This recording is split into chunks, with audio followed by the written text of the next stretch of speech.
人各有志，有的人想权倾天下，而我只想信守承诺，等天下太平，和你一起去劳兰关戍卫边疆。倘若我不愿意跟你回劳兰关呢？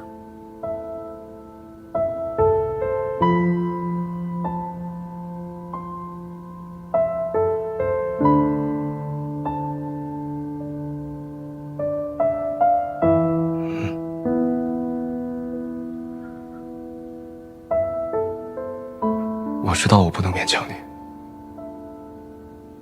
但是我还是希望你能够同我一起，因为我心悦你。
哈哈哈哈！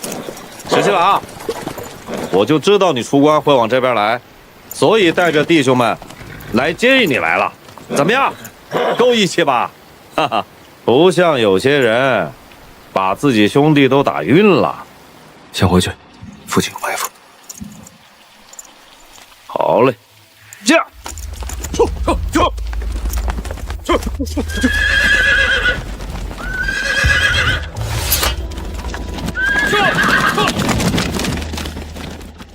上！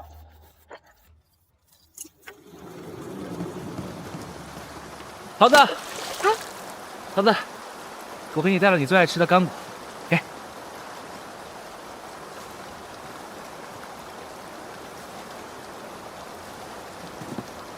怎么了？你连干果都不想吃了？不是不想吃干果，只是明天我就要和校尉一起随军撤走了。啊？怎么这么快？大将军得知校尉突然生了一场重病，他担心的不行，一定要亲自来接校尉。可他是节制两镇的大将军，要是贸然出现在潼关，怕是朝中会有什么误会。所以校尉说我们得赶紧撤回，途中也好遇上大将军。那我明天去送你。你别来了，校尉不开心，我不想让他看到珍惜军中的人。我这就去跟十七郎说，让他跟校尉赔个不是。啊！你回来，什么都不知道，别瞎吵。可是我不想和你分开。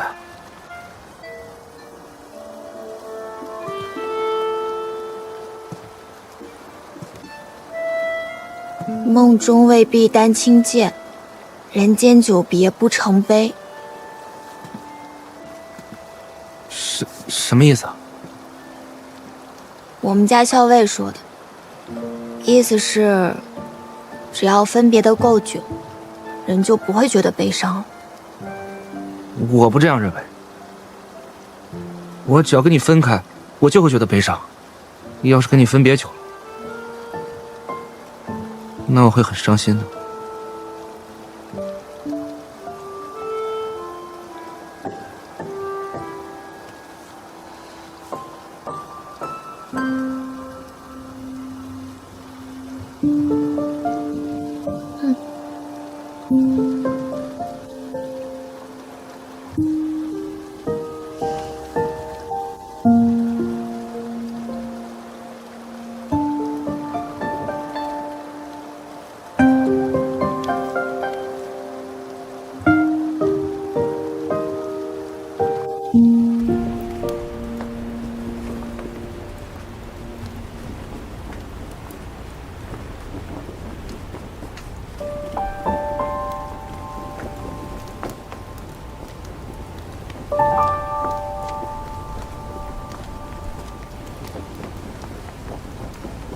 哎呀，这又何必呢？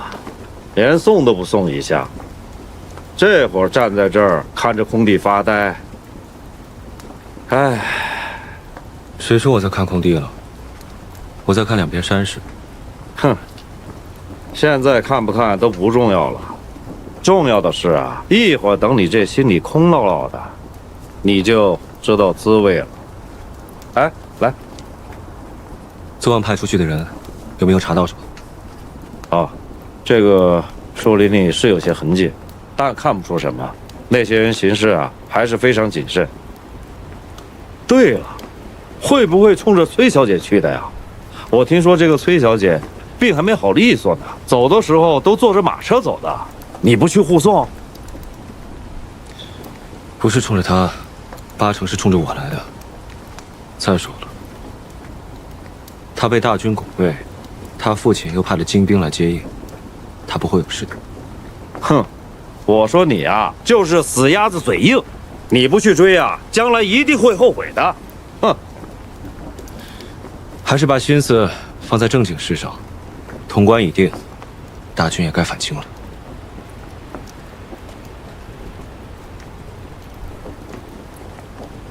在看什么？我在看这天上有2只孤雁，一只向南，一只向北，好生可怜啊！不知道它们还能不能飞到一块儿。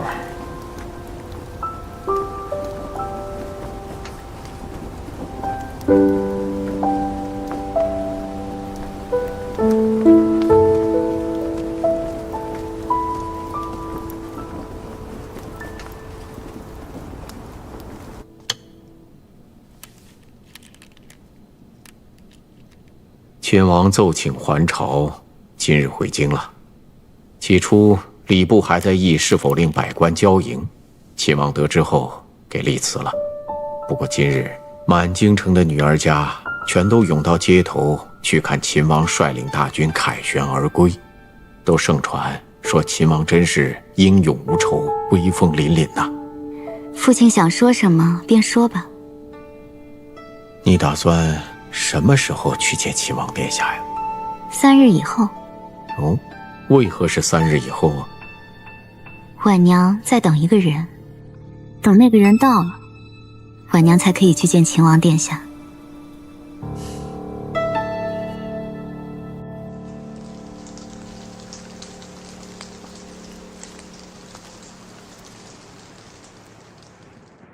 哎呀，豹哥啊，石七郎，今日闲来无事，咱们出城跑马去。不去。听说丰盈楼来了一批好酒，咱们喝酒去。不去。怎么回事啊？这是？自打回京的路上开始，就和变了一个人似的，整天闷闷不乐的，还摆了一张臭脸。怎么？谁惹你生气了？还是说谁给我们秦王殿下气受了？这个世上啊，一物降一物。你以为威猛无敌的秦王还没有人治得了他了吗？哎呀，你别和我打哑谜，说呀！别听他胡说八道。我胡说八道，总比有人这个心乱如麻、胡思乱想强吧？石七郎，顾小姐求见。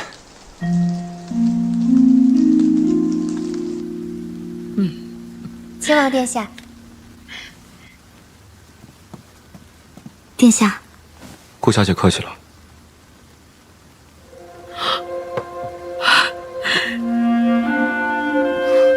奶娘，奶娘，走。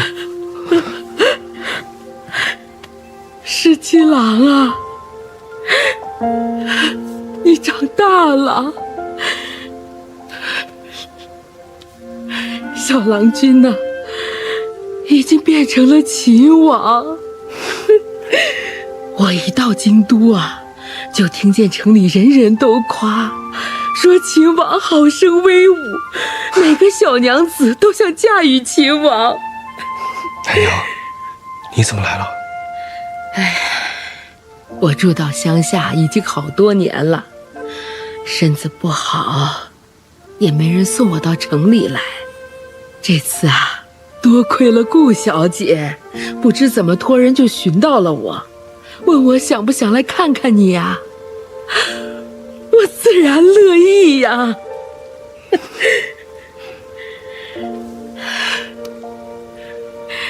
这次能见到石七郎啊，我就算立刻死了，我也愿意呀。奶娘，别说这样的话。我高兴，我高兴。奶娘，既然来了，就留下来吧。这秦王府很大，你想住哪就住哪。好，好。哎呀，长大了，长大了。殿下，老人家歇惯了午觉，我刚刚已经服侍他睡下了，殿下放心吧。多谢顾小姐。些许小事，何足挂齿。奶娘年纪大了，我也曾派人寻访过她，可总是无功而返。我甚至以为再也见不到她老人家了。奶娘的亲生儿子十分不孝，我便没有给他金银，而是令李正好好责问他。奶娘家中贫寒，所以我以殿下的名义买了几亩良田，地契上写的都是奶娘的名字。这样以后她若是不想在府中常住，回乡间养老也是足够的。顾小姐，你真是个心善心细之人，谢谢你。对了，那买良田的银两，待会儿我命人送到府中去。殿下客气了。我自幼愚笨，实不相瞒，在家中也不受父母宠爱，所以但凡有人对我好一点点，我便十分感念。殿下与我有救命之恩，这样的大恩，婉娘无以为报，只能做一些力所能及的小事，只愿殿下常得欢颜，这样婉娘便十分高兴了。谢谢你。朝臣们都劝朕，要对崔乙也有所赏赐，还要我好好笼络他们崔家。哼，他已经节制平凉、未央两府，我还怎么赏赐啊？再说了，他也没有儿子可以封爵，哎，到底有什么办法可以好好的笼络他们崔家呢？父皇，儿臣心中倒有个想法。快说。听闻这崔乙只有一个女儿，而且是在军中长大的，并不逊于男儿。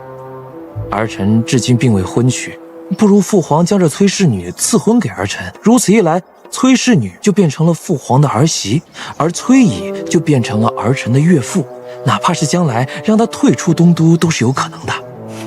好，这个法子好，很好。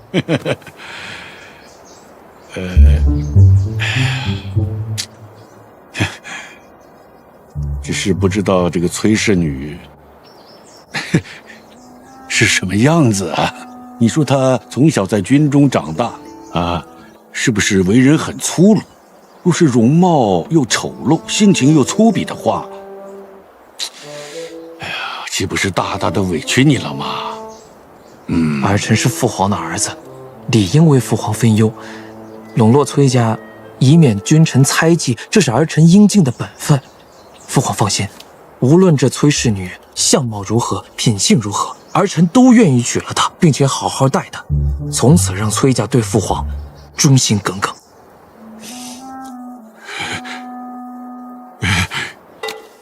莱儿，还是你最顾全大局呀。不过你放心，父皇以后呢，一定赐几个美姬给你当侧妃，不会让你白白的受这么大的委屈。放心吧，父皇喝茶。好。您是说，朝中遣人来，说想将我嫁与齐王？癞蛤蟆想吃天鹅肉，齐王什么东西啊？也想娶我女儿。皇帝果然是李逆他爹，这父子二人一样，不知天高地厚。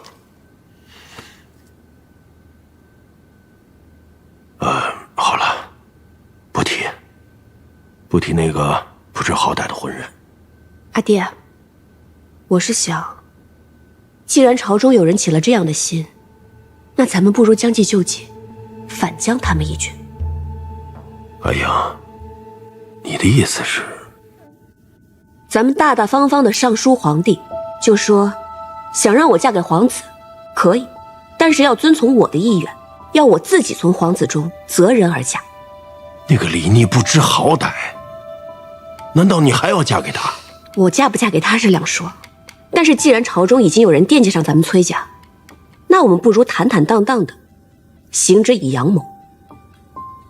你是说，只要我说从皇子中择一人而嫁，那就会有一场天大的热闹可以看。李逆这两个兄长还不知道会做出什么样的事情来，我倒要看看他们可以无耻到什么地步，我也要看看李逆会有什么反应。哎呀，这是你的终身大事，可不要赌气。阿爹，我没有赌气。如今因节制平凉、未央，咱们崔家军又兵力强盛，朝中早有人坐立不安，视我们为一块肥肉，人人都想上来抢一口。既然如此，那我们不如先一招破局，让他们自己先打得头破血流。你可要想好了，这奏书一旦递上去，你未来的夫婿只能从3个皇子中挑选，开弓没有回头箭，最后的结果如何，未必真能如我们所愿。阿爹，其中的利害关系，女儿已经想清楚了，世事如棋局，这天下便是最大的一局。女儿想做那个执棋的人。秦王心中牵绊太多，无异于储君之位。女儿曾经与他一席长谈，但是收效甚微。既然他甘愿为一颗棋子，那女儿就算逼，也要把他逼成另外一个执棋的人。阿爹，我想赌这一把。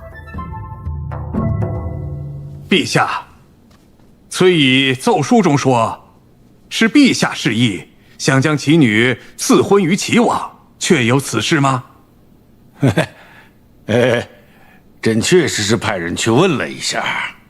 陛下之意便是圣意，但是他身为臣子，竟然口出狂言，要为女儿在皇子中择婿，视当朝礼法为无物，还请陛下下旨申斥，以正朝风啊！没错，这个崔乙确实是太目中无人了。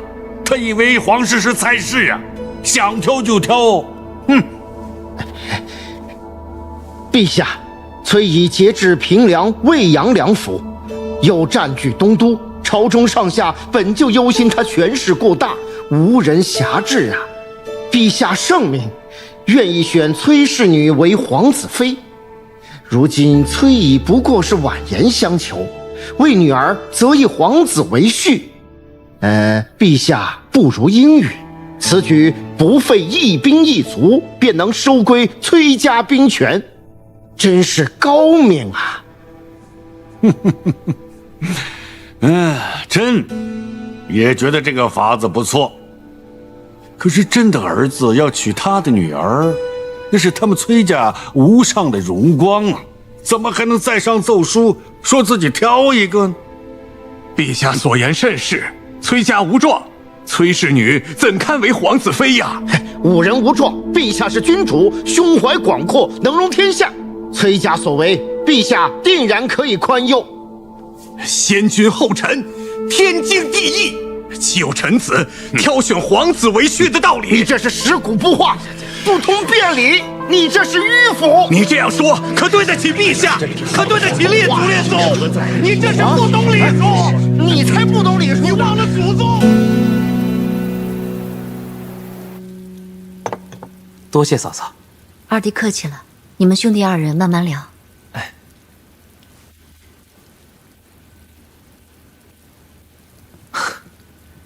大哥真是娶了位好嫂嫂啊，臣弟羡慕不已。这一下朝二弟就赶到我府上，到底所谓何事？大哥，这次你务必要帮我呀！崔乙说要在我和李逆之间择婿，崔乙说是在皇子中间择婿。啊，我想大哥已经娶了王妃了，想必那崔小姐不愿意嫁过来做侧妃，所以我才想着，若是大哥能够帮我一把，我要是能够得到崔家助力的话，以后必定会全力相助大哥入主东宫的。大哥意下如何？二弟说的有理，这崔家小姐绝不能嫁给李逆。那就多谢大哥了。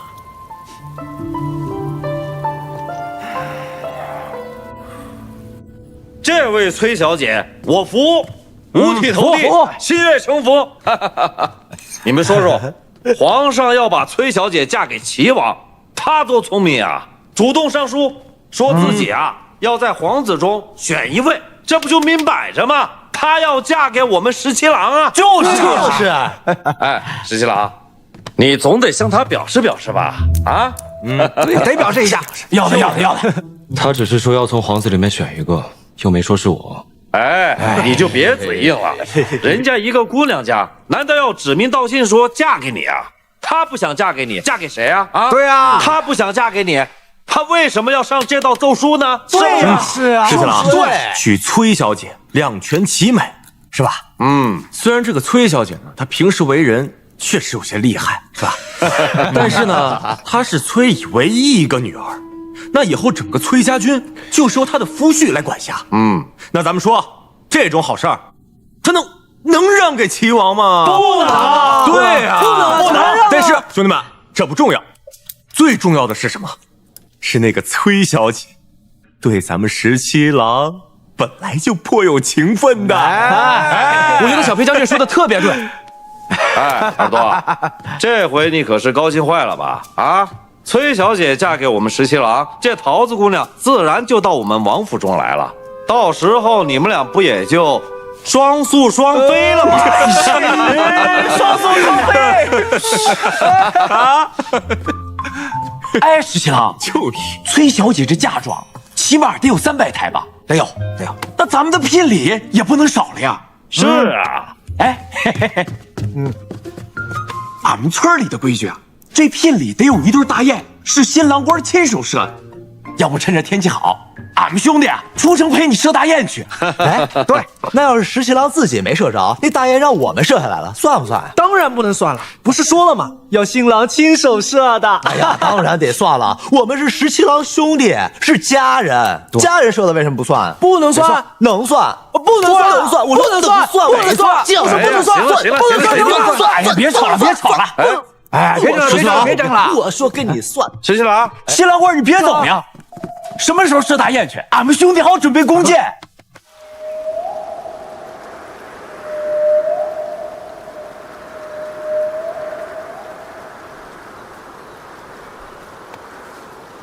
公子，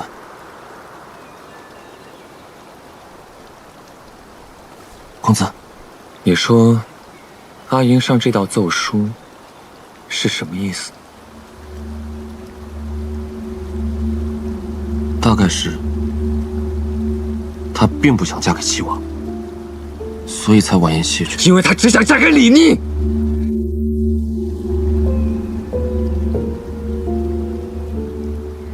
阿银为什么要这样对我？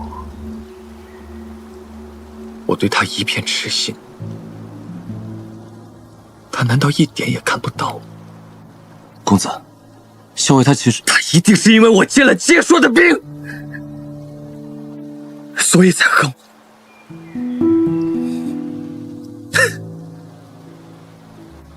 恨就恨吧，反正只要我和他在一起，我慢慢劝他，他迟早会回心转意的。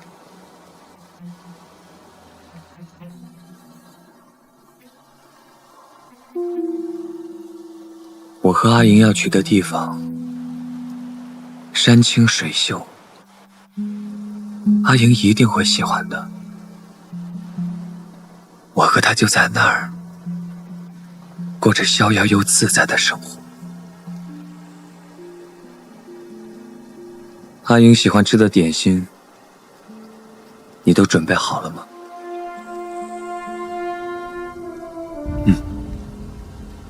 只要我和阿莹到了那儿，就再也没有人打扰我和阿莹了。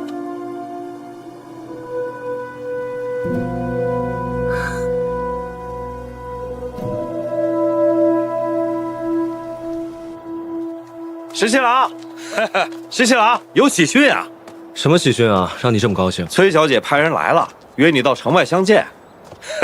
我就说嘛，崔小姐肯定是找你来商量这个定亲的事儿。你们俩啊，情投意合，此番崔小姐又主动上书皇帝，哎，人家一姑娘家能做到这一步已经很不容易了。不管你们俩以前怎么吵架赌气，这回见了面啊，你可千万要和好如初啊，赶紧把人家娶回家来。哎，17郎，你怎么了？他若是选我，自不必见。既然约见，只怕是有不协。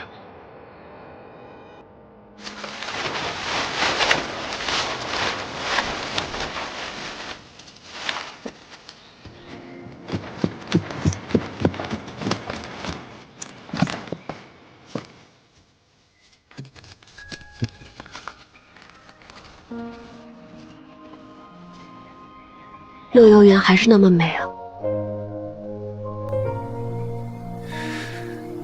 阿莹，当日在潼关，你让我们各自想一想，大将军上了奏书，我原以为你是不愿意嫁给齐王的，才被迫上那道奏书。世事如棋局，无一人能独善其身。父亲只有我这么一个女儿，难免会遭人觊觎。那你愿意嫁给我吗？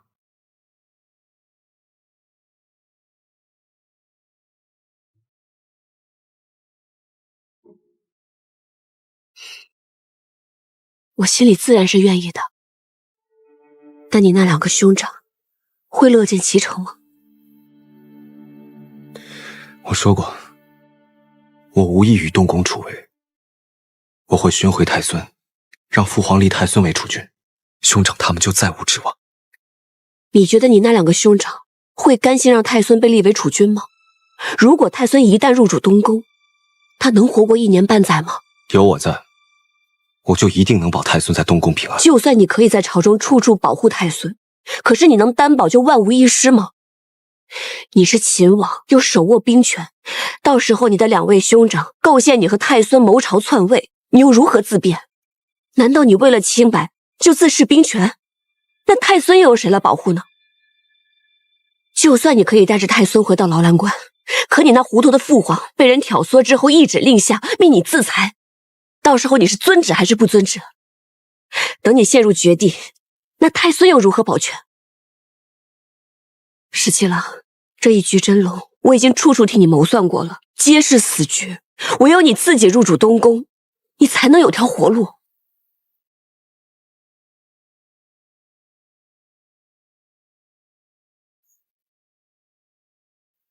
我不相信这是我唯一的活路。你能不能不要把人心想得这么险恶？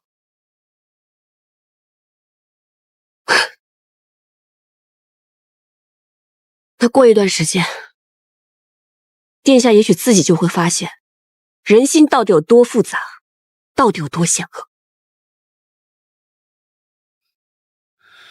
所以你今日约我前来，就为了告诉我这些？不错。你喜欢我吗？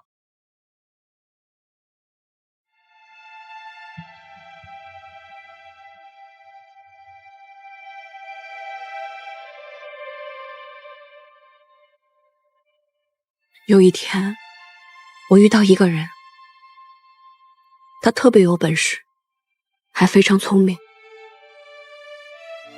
我从来都没有遇到过这样的人。虽然第一次见面我们就大打出手，第2次见面我就把他踹到井里去了，但是那个时候我却知道我是喜欢他的。虽然我从来都没有喜欢过一个人，也不知道喜欢别人到底是什么滋味，但是我心里很肯定，我是喜欢他的。无论他是劳兰关的17郎，还是秦王殿下，无论他是贩夫走卒，还是皇孙太子，我就是喜欢他而已。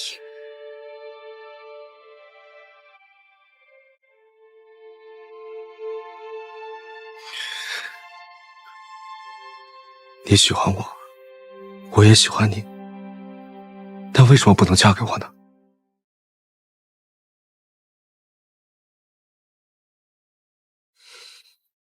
殿下回去吧，也许过段时间，殿下就会明白，不是秦王想回到劳兰关做17郎，就可以回到劳兰关做17郎，而是秦王殿下不能不做东宫太子。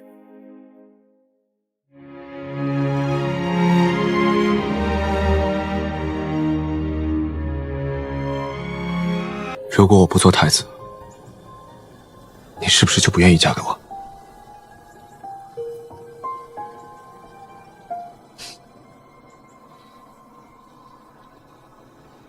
如果我说是呢？殿下心里会不会好过一些？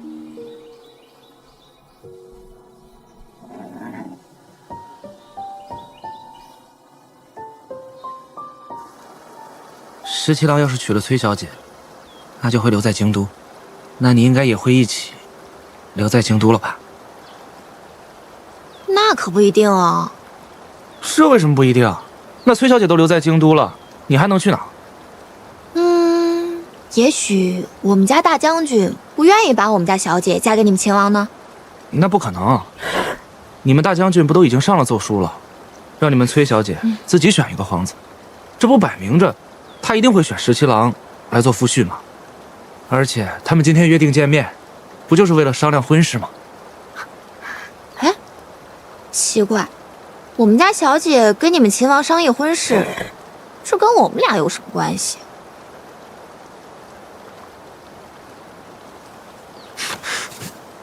桃子，干嘛？我喜欢你，我想一直跟你在一起，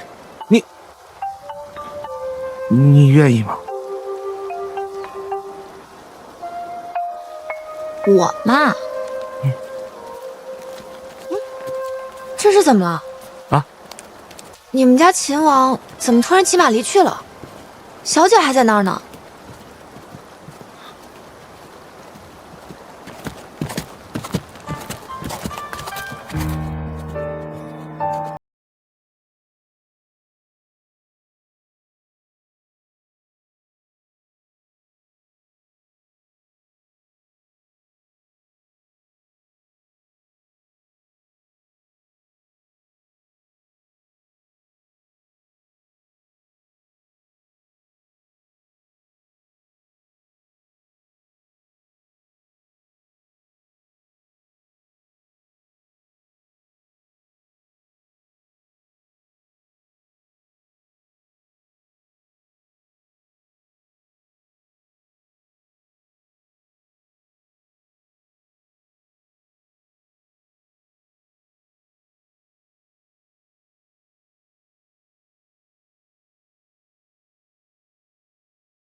几分失魂落魄的样子，也不知道是出了什么事。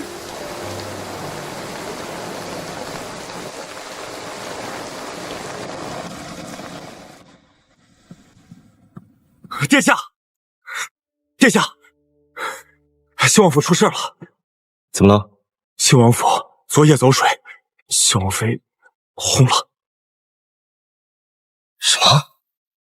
此事当真？千真万确。怪不得信王府竟然会突然走水，我可怜的嫂嫂连同所有的婢女仆人一个都没跑出来，全部葬身火海。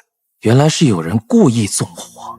我们安插在信王府的内线，竟无一人逃出来，觉得此事蹊跷，费了好一番功夫才探出来。王妃的院子似乎有些不对，当天的救火也有所拖延，此事定然是故意纵火，绝非意外走水。只是不知是什么人做的。真没想到信王府后面这么大一片院子都被烧成了白地，王妃和满院子的丫鬟仆役就没一个人逃出来。不对。什么不对？王府是有规制的，信王府是从前老晋王府旧宅修整而来，梁柱用的都是金丝楠木，木质十分坚硬，连金丝楠木都烧成了焦炭，旁边院墙的砖却一点都没有熏黑。昨晚还下雨，信王府却救火不及，这种种都不对。石七郎，那你的意思是？一定是纵火，或是浇了油，或是用了助燃之物，否则不可能这么短时间内连金丝楠木都烧成了焦炭。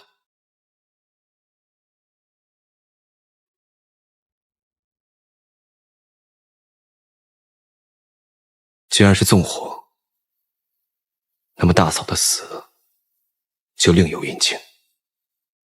能在王妃后院纵火，又能操纵仆役，恰巧前2日我还去求大哥，让他帮我求娶崔氏女。哼，还能会是谁？殿下是说，此事是信王所为？我这大哥竟敢烧死自己的结发妻，他这明显就是冲着崔乙上书择婿一事来的。如此一来，他定是也要争一争这位崔氏女，不会再帮我了。殿下，这不正是咱们的机会？你说的对啊，如果让父皇知道的话，大哥就不能求娶崔氏女，我的胜算就更大了。殿下英明。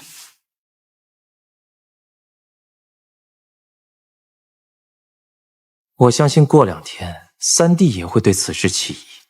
到时候我可得好好的帮一帮我这位三弟，毕竟当年他对大嫂的感情可是最深厚，他最是敬爱大嫂。如果让他知道是大哥害了大嫂的话，他一定会奏报父皇，父皇就一定会彻查到底，到时候我大哥就倒大霉了。这个信王好狠呐！你觉得是信王下的手？除了他还能有谁？真没想到，他居然会杀死自己的结发妻子。那可是天家，父子相残，手足互枪，就算杀死结发妻子，也不算什么新鲜事儿。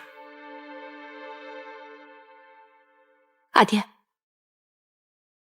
我想去西长京。你去西长京做什么？信王杀发妻，就是想娶我，那我都要看看，他跟这个齐王又会如何相争。你其实是要看看秦王会如何吧？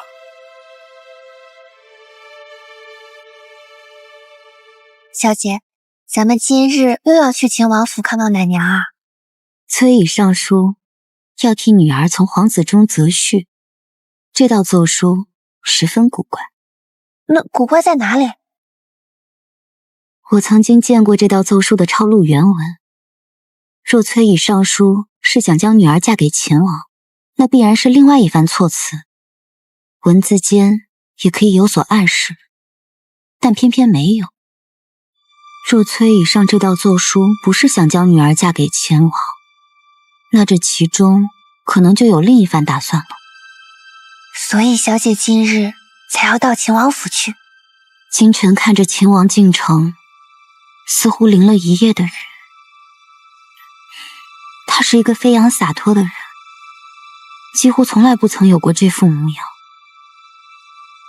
想来是遇到了极大的变故，这变故或许与崔家那封奏书有关。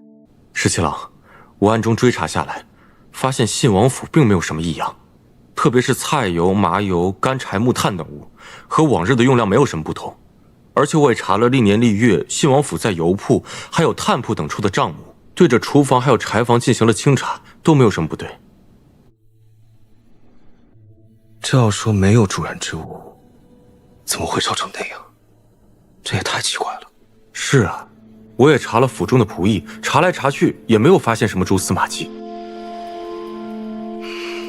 石七郎，看婉娘给你带什么来了？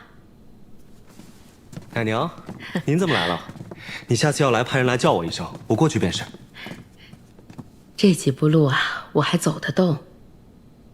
婉娘特意去香积寺啊，求了一部住持大师亲手抄写的心经，据说供在往生人的牌位前，最是能积福消业、积攒功德。今日特意送来，让你供在刘娘娘灵前。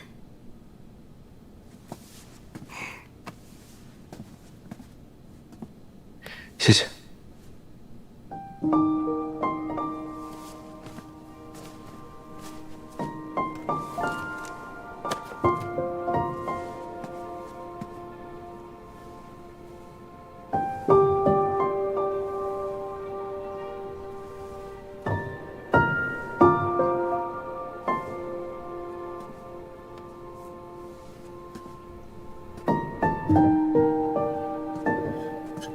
奶娘，我帮您插吧，您小心火烛烫到手。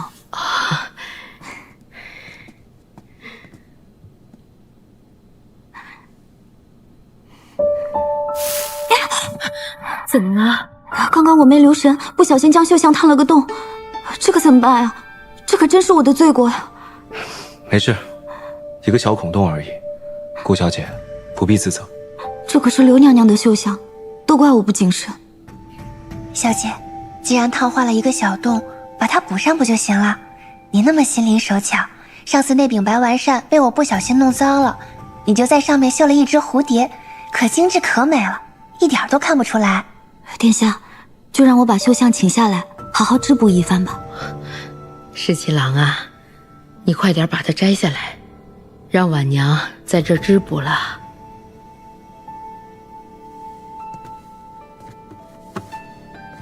那就麻烦顾小姐了。殿下何出此言？婉娘只是亡羊补牢罢了。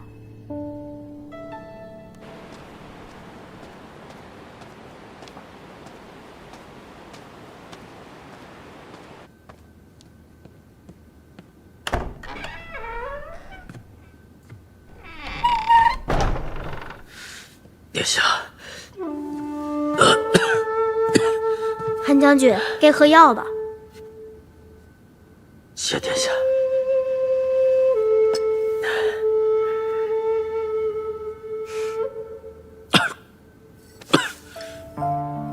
韩将军身上的伤好些了吗？好多了。其实，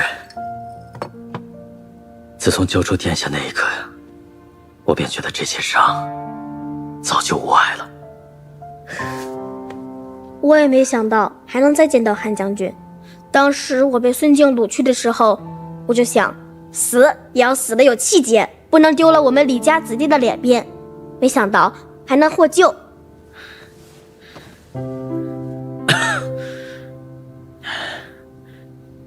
那日救下太孙后，我们走投无路，幸得秦王手下寻到并告知萧妃娘娘，娘娘让我们在这里暂住些时日。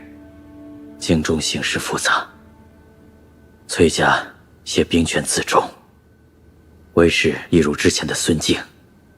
陛下虽是太孙的叔父，但身边却也有小人，姓王、齐王都是金上的亲生儿子，他们会如何看待殿下？还都暧昧未明。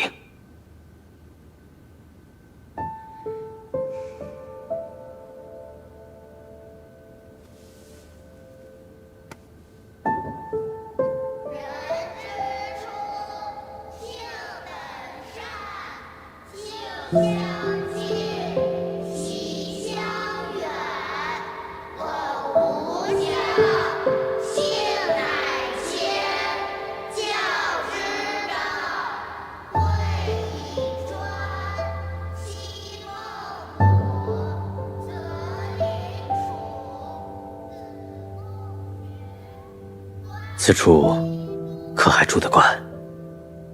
私塾里每日进出的孩子多，咱们藏在这里啊，不会引人注意。这里很好，昨日听到读书声，觉得甚是心安。一直听说私塾，如今到了这里才知道，私塾原来是这样啊。殿下喜欢读书，这是好事。我想多读书，多学本事，这样母妃见到我的时候才会觉得欢喜。我比之前长高了，要比之前多学一些学问。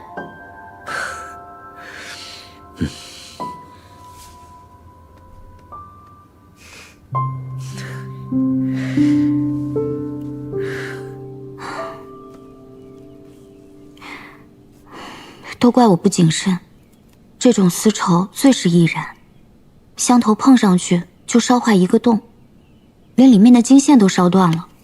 这种真金线一触上去，断了就缩成小小一颗，又不像丝线可以重新接起来，只能整根抽出来重新绣。怪不得你让我命人去拿这种金线，没想到小小的一捆，掂起来这么重。丝衣处取来的金线乃是上好的金线，自然分量十足。说起来，先帝几年前曾下令，天下人尽穿绣金衣，诸人自然不敢违令，所以他们就把金箔贴在丝绸上，这些就不算绣金衣，而是贴金衣，也不算违令了。近几年来，京中很是流行呢。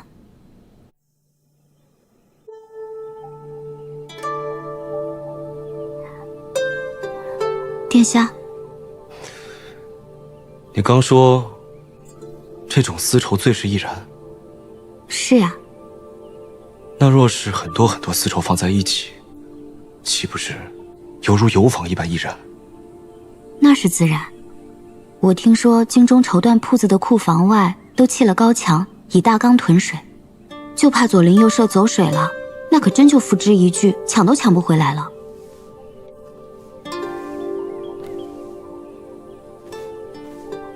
殿下，你怎么了？你刚还说京都里都穿贴金衣，都在丝绸上贴金。对啊，虽然只是薄薄一层金箔，但贴上去光滑灿烂，十分好看呢。真金线一碰到火就会缩小成一颗，那么真金箔同样是这个道理。殿下，你在想什么？没什么。顾小姐，我突然想起一桩要紧事，要与裴元说，先告辞了。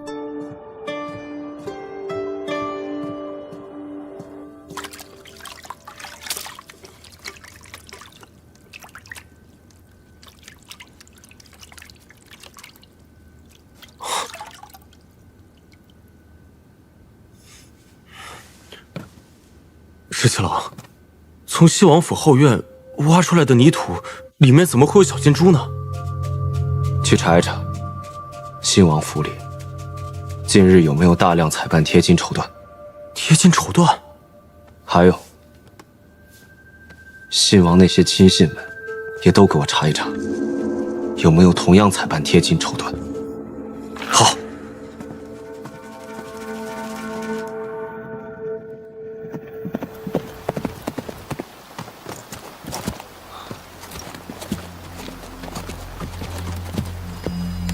公子，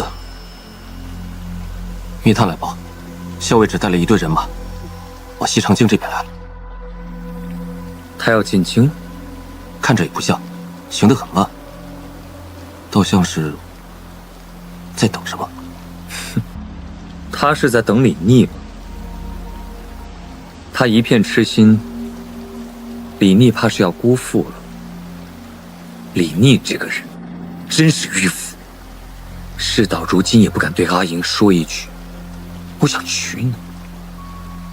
信王、齐王又是个什么东西，也敢肖像阿莹？公子，要不要出手教训一下他们？不必打草惊蛇。是。阿莹既然从洛阳出来，也是好事，起码脱离了崔家军的大队。否则，我们难以下手。已经派了人暗中跟着校尉，选一个好的时机，再偷偷布下迷阵，不能让崔颖轻易察觉。明白。全部都查清楚了，确实就是信王想害王妃。信王以才艺为由，命人将大量的贴金绸缎送入了王妃的厢房，纵火助燃。而且走水的那天晚上，也是他们故意耽搁救我。其中还有一人招供说，他们在王妃还有丫鬟仆役的食物中投下了迷药，所以那天晚上所有人都没有醒来，全部被活活的烧死灭口。丽君，丽君，他怎能如此狠毒？他怎能如此狠毒？大嫂跟了他这么多年，也算患难夫妻。现在虽然是人证、物证、口供都有了，就差迷药的出处还没有去到人证。这个信王确实是令人齿寒。但是十七郎，你真的打算在陛下面前告发他吗？等王妃去世后，只有大嫂关心我、呵护我。她死得如此冤屈，我一定要在陛下面前替她讨个公道。陛下万岁万岁万岁！平身，谢陛下。秦王呢？陛下，秦王说有要紧军务，一早就出城了，赶不及朝会，让臣给您告假。哼，成天军务的，就好像他一个人有事儿似的。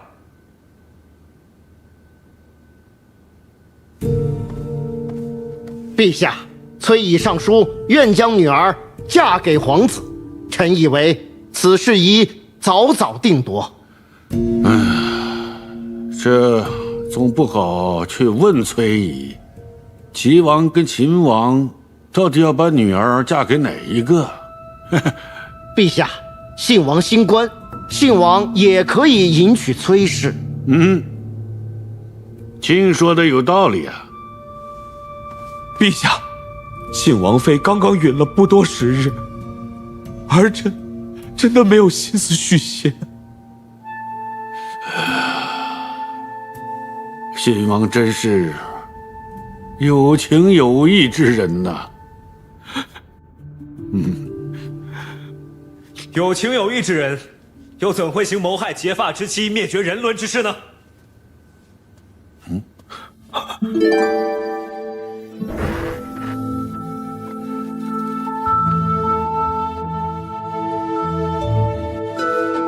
陛下，信王先是给信王妃和伺候王妃的人下了迷药，又在王妃屋子里堆满了绸缎助燃，故意纵火，假装走水，活活烧死了信王妃和满院子的人。你血口喷人！林毅，你胡说什么呀？陛下，人证物证一应俱全，儿臣今日一早出城就是为了追查此事。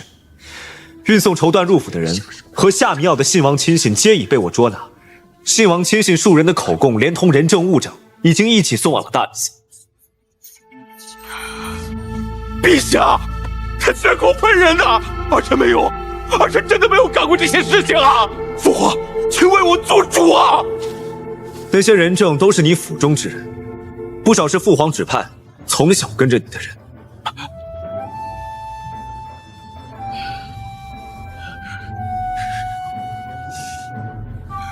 俊儿啊！父皇，儿臣真的没有啊！你为什么要做出这种事来？为什么？儿臣是遭人陷害啊！父皇，要为我做主啊！是王妃多么孝顺的一个孩子啊！儿臣是遭人陷害啊！父皇，要为我做主！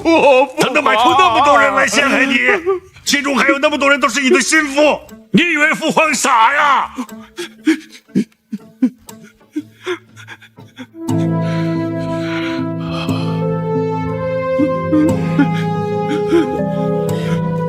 陛下，信王此行悖逆人伦，谋害结发妻子之事，请陛下严惩。父皇，请陛下严惩。父皇，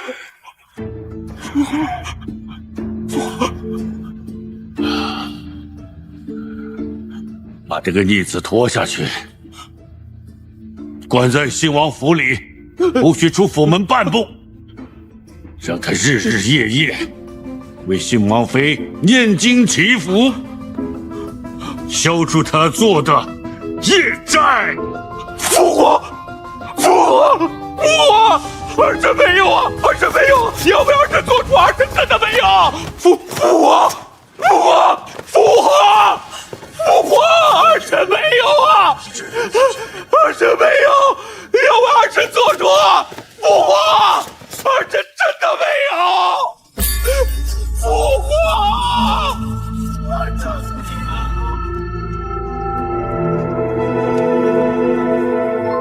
一日夫妻百日恩，我万万没有想到，大哥竟然能对嫂子下毒手。夫妻打架，兄弟争田产，在我们乡下也没少见过。谁知道在这京城，有人竟然会为了争权夺势，杀了自己的婆娘，也太不是东西了吧！嫂子刚嫁过来时，王府里就我最不受人待见。她知道我自幼丧母，一直对我很好。如此心地善良的一个人，大哥也能下得了手。来西上京之前，还想着这京都热闹，好多见见世面。谁知见了这么多事情，还不如不来。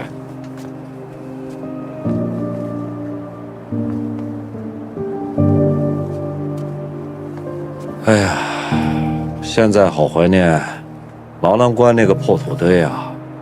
那个时候，咱们兄弟们整天苦哈哈的，也没什么钱，就连吃口那个白面饼子，大家都要争来抢去的，可日子过得快活呀。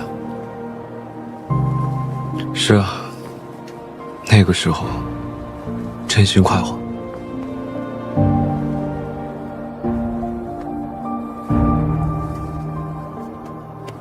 石七郎，这京都人心叵测。你说过，将来咱们要回牢南关，咱们什么时候回去啊？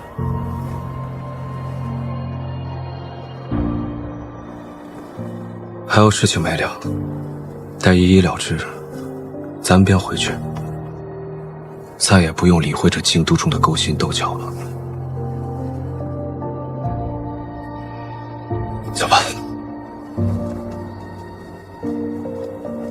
也许过段时间，殿下就会明白，不是秦王想回到牢栏关做十七郎，就可以回到牢栏关做十七郎，而是秦王殿下不能不做东宫太子。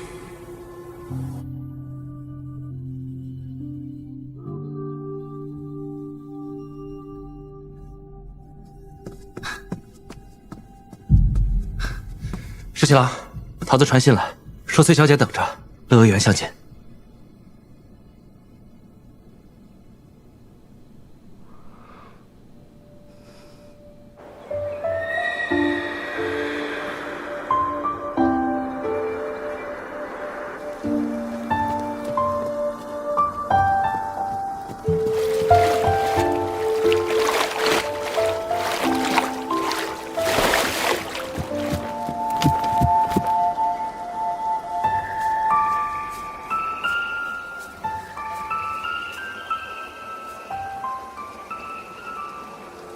阿英，你能直接上书嫁与我吗？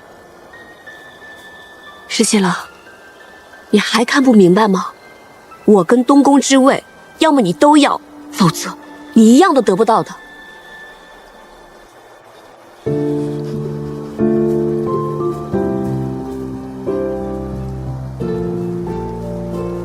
你就不能相信我，不再逼我，给我一点时间吗？你又何必自欺欺人呢？那你为什么要来见我？是，一切是如你所料了，你还要怎么样呢？我不是来看你笑话的，我知道亲人做出这样的事情，你肯定很难过，所以我只是想来看看你。是啊，那是他结发妻子，他都能那样做。那是东宫，是储君之位。所以权力会让人丧心病狂的，所以我才不要那个位子。自幼我就知道那是个牢笼。难道你要让我们的孩子将来也生在这牢笼之中吗？是，权力会让人丧心病狂，你也会这么说。正因为如此，你还要让我们的孩子将来因为这个位子争得自相残杀吗？但你是天子的儿子，你是收复两京的秦王，你还是名动天下的镇西军统帅。你以为此时此刻你不在牢笼中吗？我不惜以自己为饵，难道你就看不清楚吗？我不想再跟你吵架了。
这儿，哎呦，二位客官，来点糖饼啊！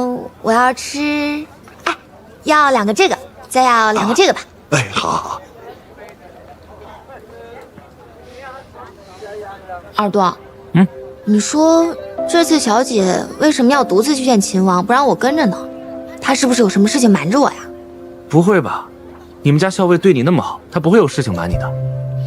那是不用说的，小姐对我再是极好的，那她为什么不让我跟着呢？那会不会是因为他就是想一个人去见石七郎？就像我也就想一个人跟你待在一块儿。如果你们家校尉和石七郎都在的话，那我们说话岂不是很不自在？或许他也是这么想的呢。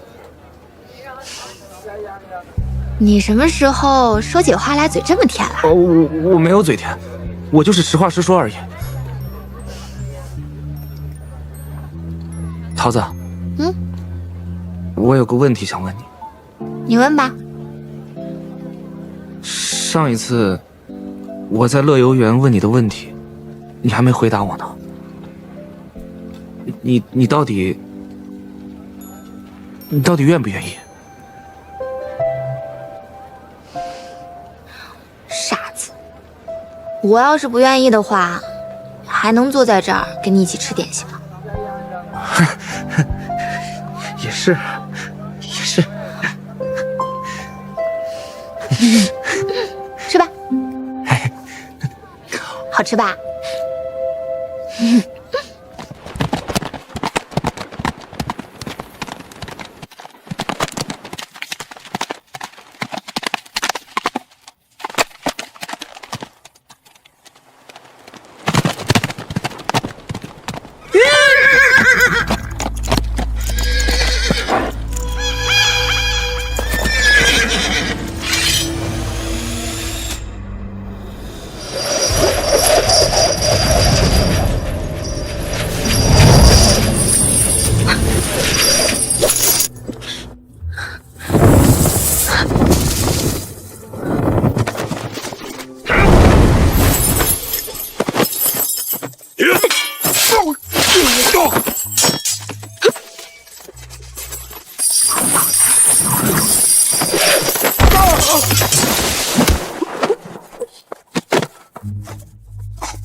阿莹，你醒了。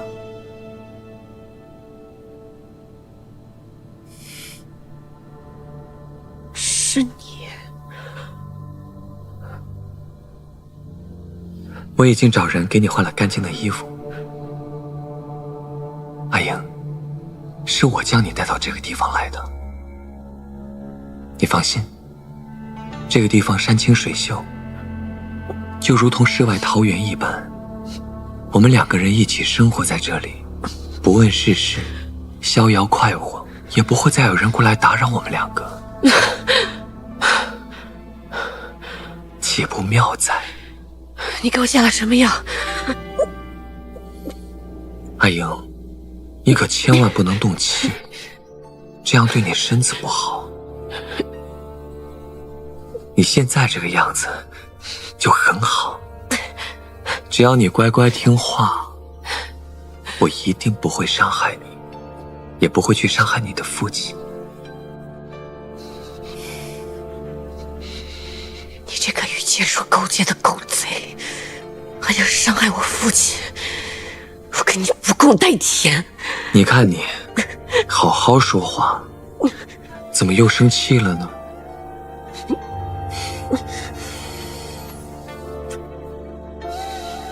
阿莹，你一会儿想吃什么？我让人做了好些你爱吃的菜，过一会儿我们一起吃饭，好不好？你给我滚开！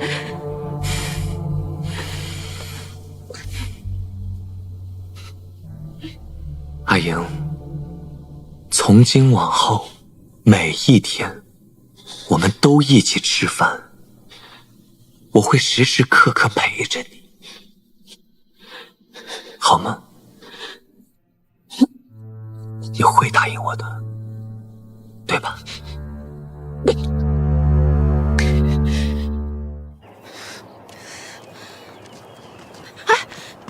亲王，我们家小姐不见了。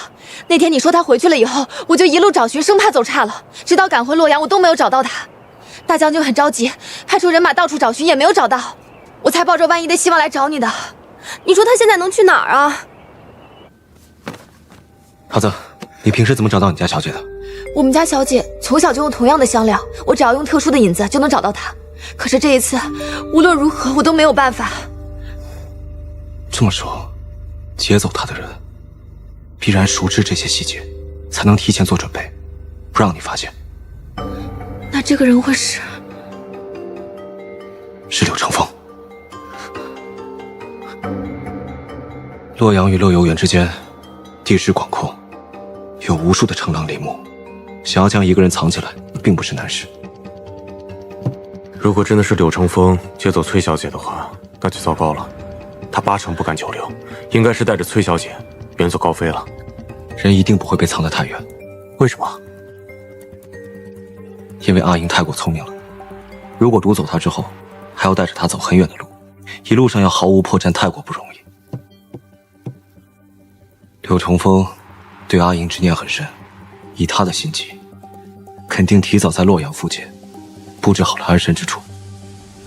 可这舆图上，洛阳之外的地方是这么大，这要找到他，得花多长时间啊？北边，只有北边。柳成风既与接硕勾结，那么就一定会选一个接硕尤其可以支援的地方，那么就只有北边。北边地广人稀，林木茂密，更重要的是，再往北一些，就是接硕可以支援的草原。那如果只是这一块地方的话，范围大大缩小，找他就容易多了。事不宜迟，我们即刻出发。现在没有朝中军令，我无法调兵。常儿、老包，咱们乔装先行。是。阿元，你带些人马去猎场，然后追上来与我们会合。若有人问起，就说我们出城围猎。我现在就去办。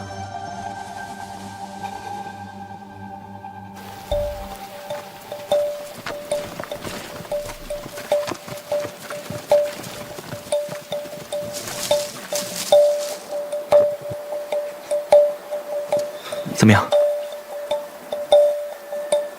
这两边的山都搜过了，没什么异样。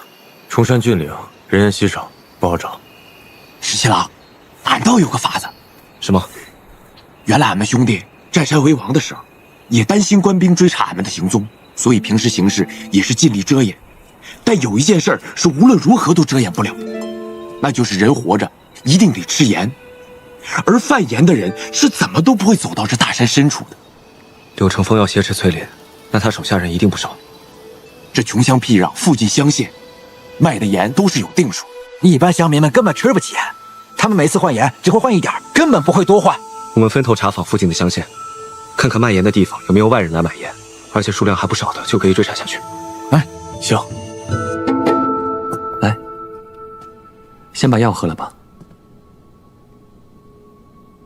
你放心，这不是毒药。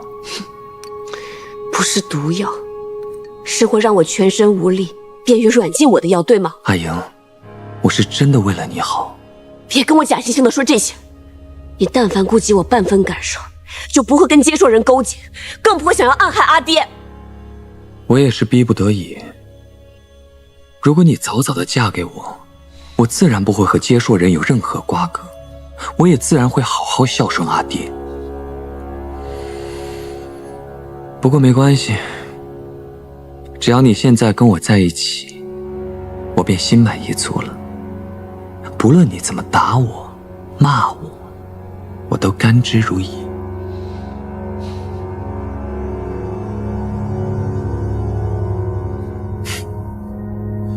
如果你不肯喝，那我喂你。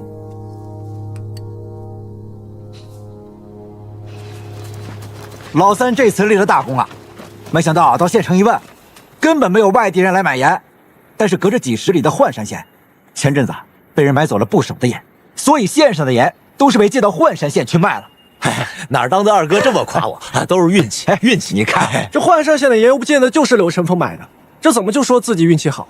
这不是没查的吗？万一是呢？万一不是呢？是呢？不是，不是，二哥，不是，听石七郎的。我们继续分头行动，搜寻各个山头，方圆左右不过100里。我们每个人多带一些人马。老包，居中联络。好，出发。好，是。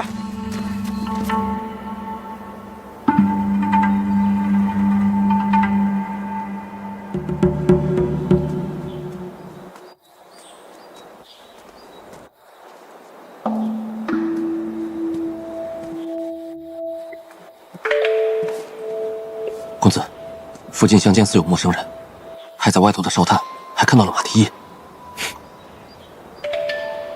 李逆这个杀才，鼻子比狗还灵，现在反倒自己送上门来了。正好，我就把他和他的狗腿子一网打尽，然后在阿莹面前杀了。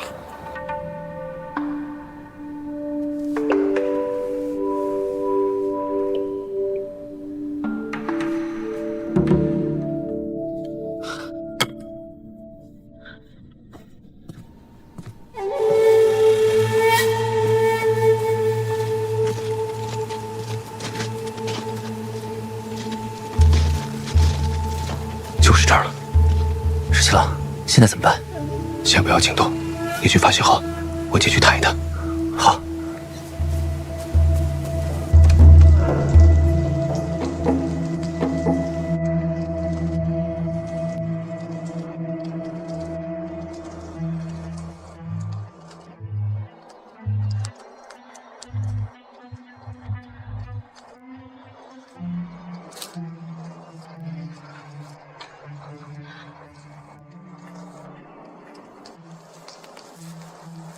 阿莹，你在看什么？看得如此入神。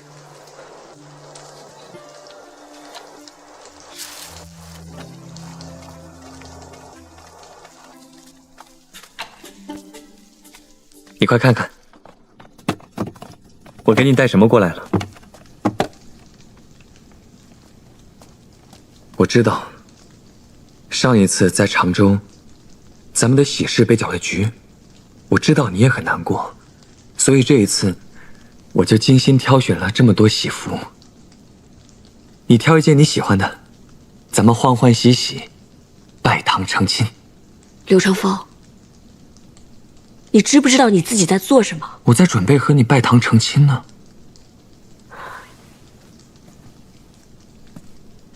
你心里明明知道，我永远都不会嫁给你的。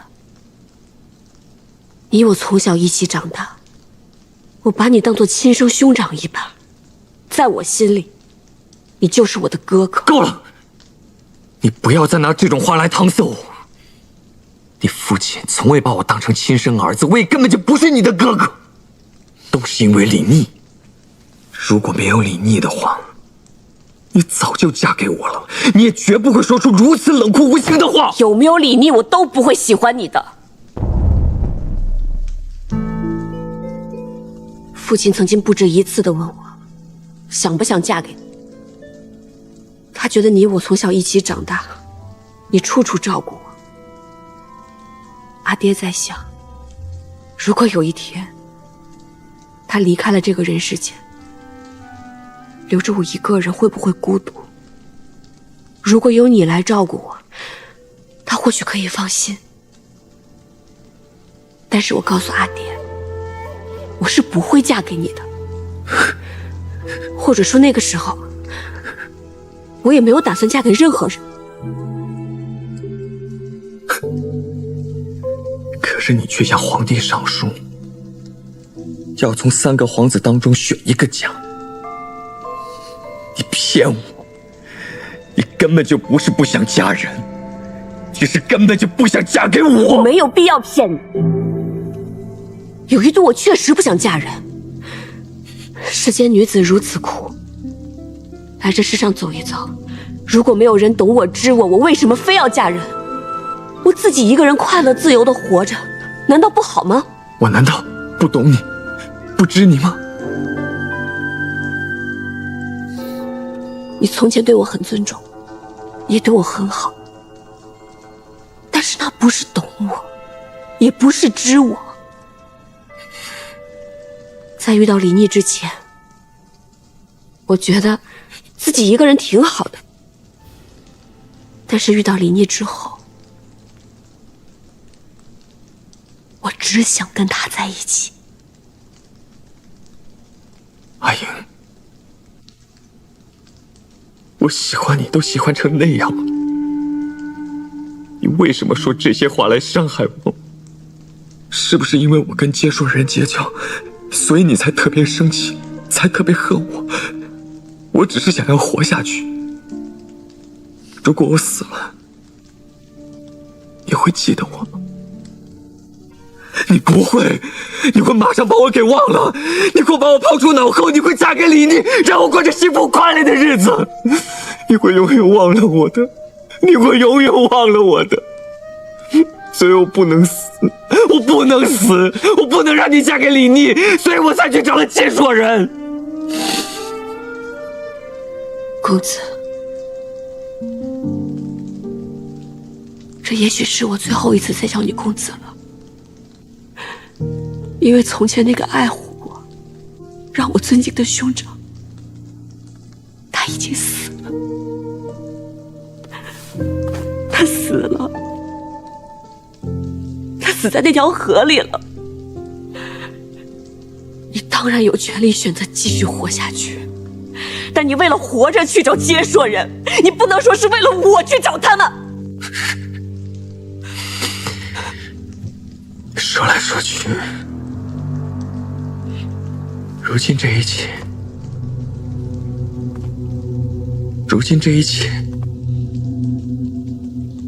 变成我自己一个人的错了。阿英，你好狠的心啊！我为你做了这么多，现在反倒是我咎由自取。你的眼里除了李逆没有任何人。不过没关系，阿英，不论你怎么说，这辈子你都别想再见到李逆了。我不会让他把你从我身边抢走，你一定会是我的妻子。你做梦！我是绝对不会嫁给你的。不止李逆，还有我阿爹他们都会来救我的，你是逃不掉的。崔家军有无数重器，你也曾经亲眼目睹过，崔家军的重骑是如何冲锋的。我阿爹会亲自纵着马过来，打碎你的骨头。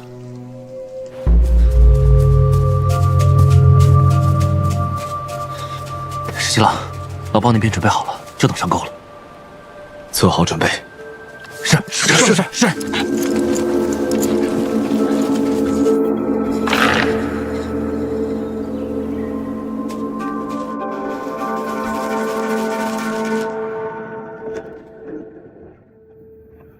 公子，有奇来报，百余里外有重骑行军的痕迹，大将军应该是带着重骑逼近了。若是大将军带着重骑到了，我们在别院的这些布置就形同虚设，而且那些重骑连马都着甲，我们的机关对他们毫无用处。最迟明日午时他们就到了。公子，你先带人翻越山岭的小路，先退回接硕之地吧。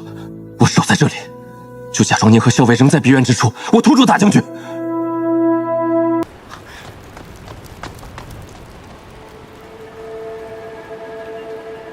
公子，校尉都已经安顿好了，无论路途如何颠簸，校尉都不会醒过来。这一别，不知道还能不能再见面了。能陪伴在公子左右多年，是阿叔的福分。别那么傻。若是大将军真的冲进来，你就说是我逼你这么做的。你一定要保住自己的性命。脱身之后，再来找我。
这是什么声音？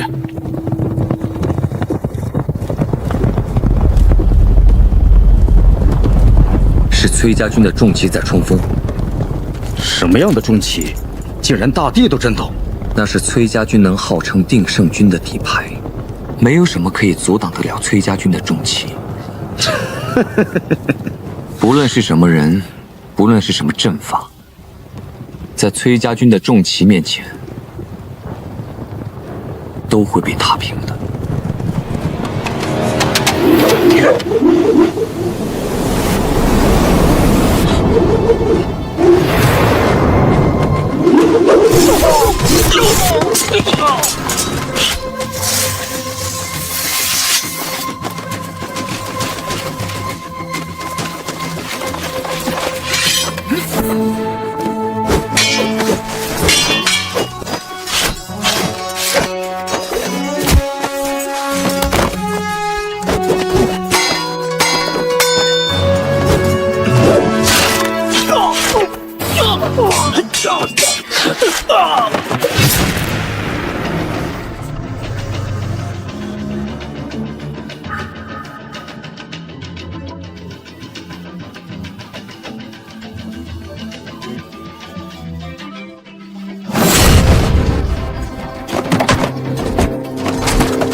韩英，韩英！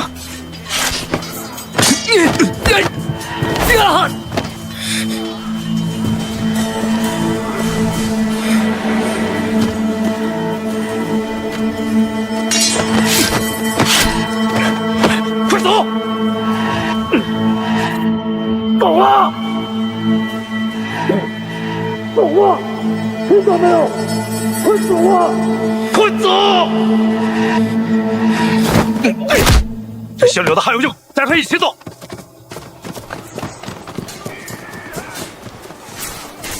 哎呀，哎呀，哎呀，哎呀！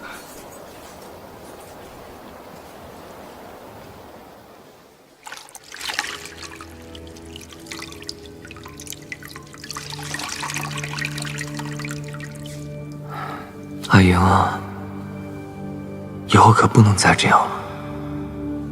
你再这样的话，我的心会疼的。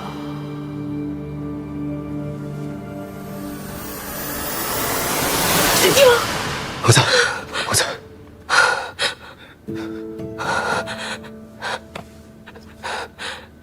石青，真的是你吗？是我。你知道吗？有一天，我好不容易逃出来，看见你，结果发现那是梦，不是真的。现在我是真的，不信你看，是吧？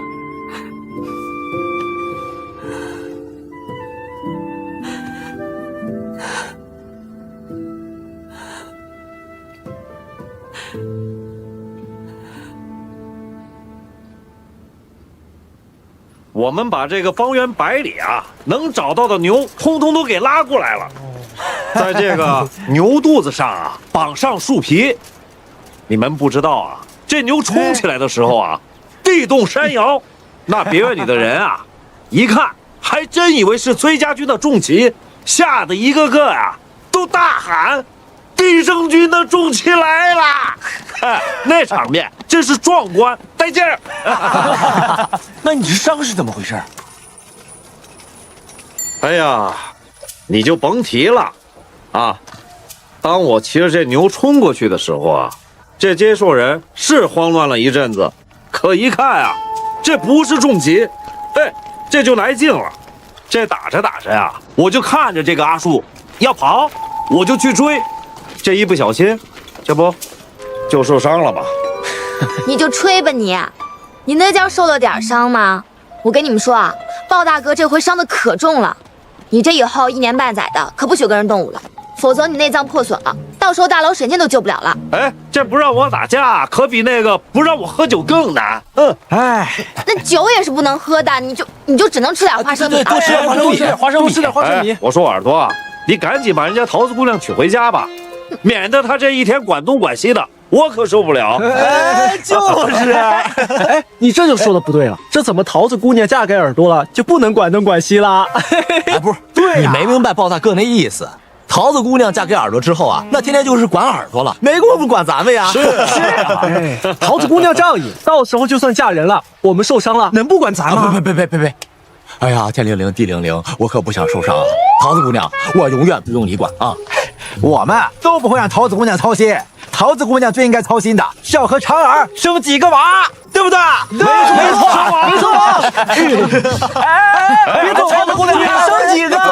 生几个？生一窝。你别听他们说，哎，他们都是乱说的，你别生气。陈韩畅，拜见太子妃殿下。韩将军免礼。如今我已经是清修之人，从前的称谓，以后就不要再提了。是。快请坐吧。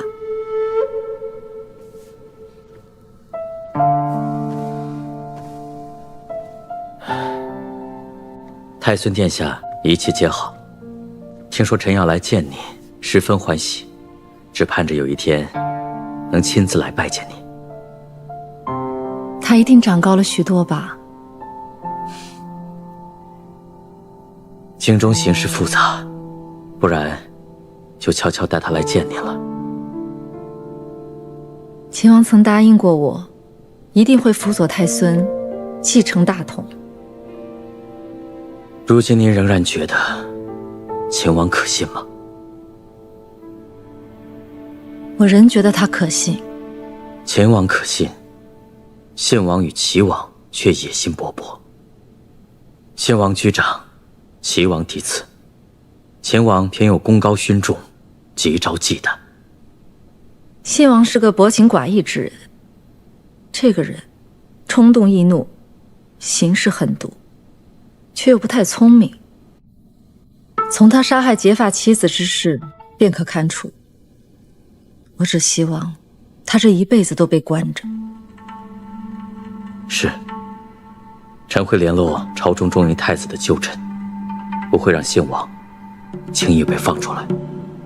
至于齐王，他虽然极力掩饰，但也能看出来，他对储君之位垂涎3尺。这个人只有小聪明，而无大智慧。他迟早会露出马脚，到时候我们就对他一击而中。是。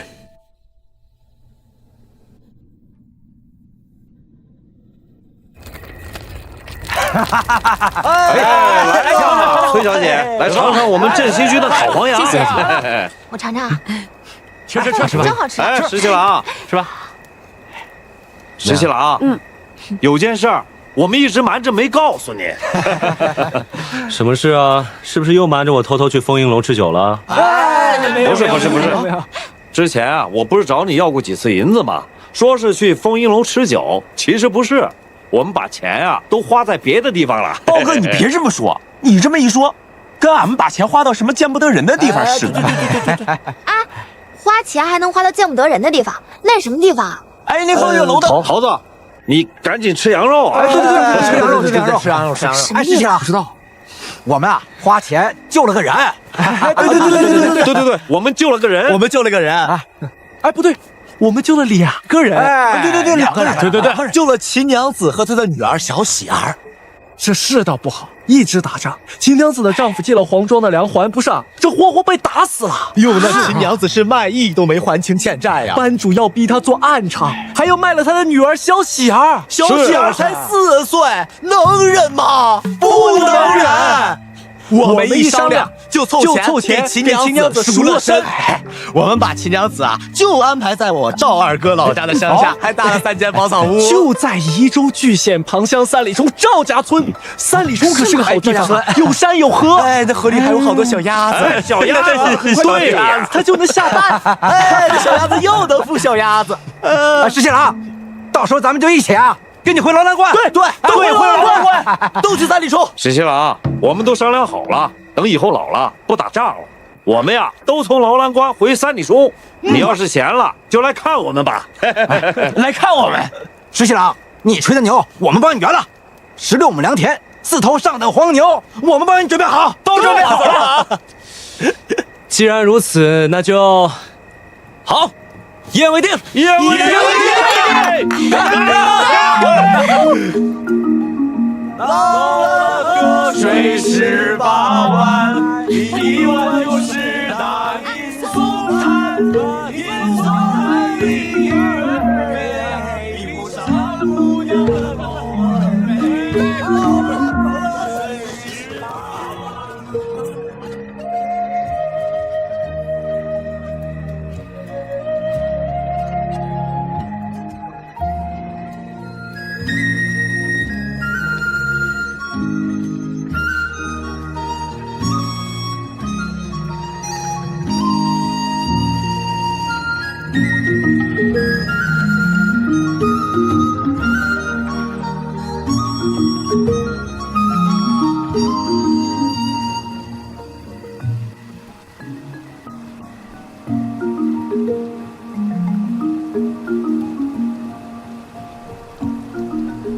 瀛州苦寒，萤火虫特别少，每逢秋夕能遇到1只，都稀罕的不得了。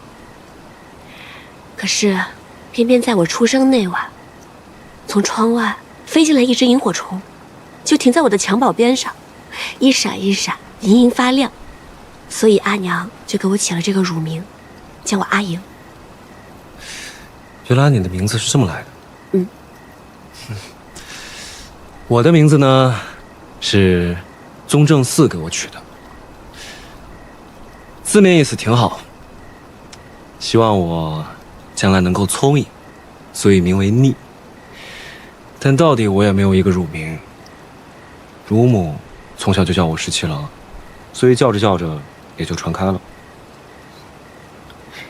那我以后都只叫你17郎。哼，你口口声声叫我秦王殿下的时候，都不知道有多气人。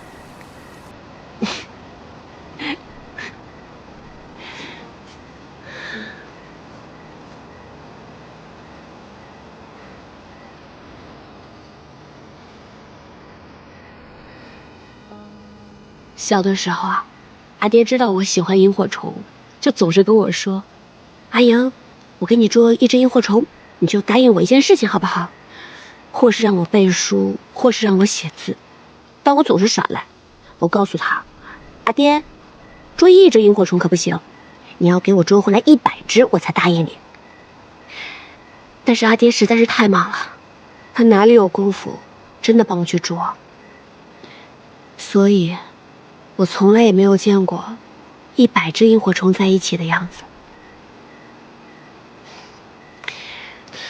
但是今天晚上，这里肯定有100只萤火虫吧？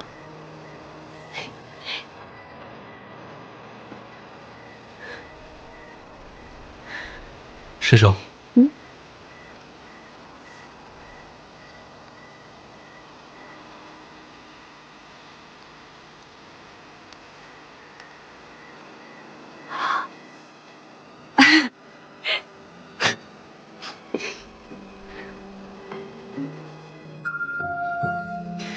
阿英，我为你捉100只萤火虫，能不能答应我一件事？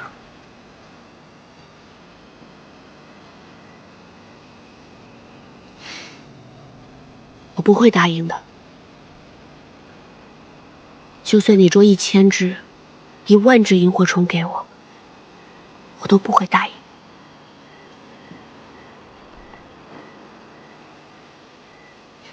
今天晚上这么快乐，就别提别的事情了，好吗？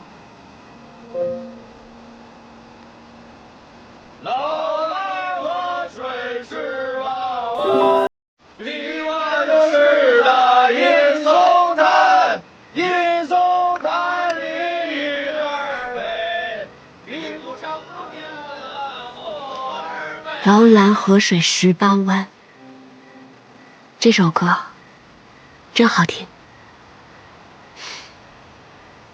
是啊。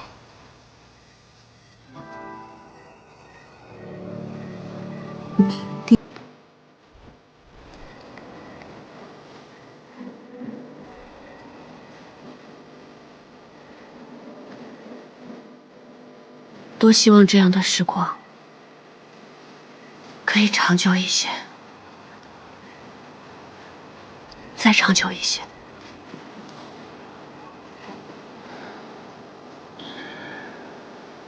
阿英，其实我……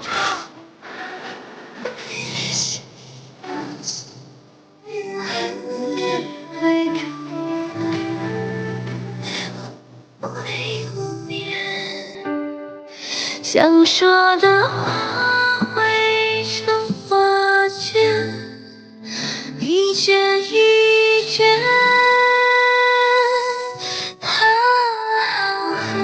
你是唯一的誓言，心中不旋。你是很久的思念，始终不变。为你愿放弃这世界，在谁？紧急追击！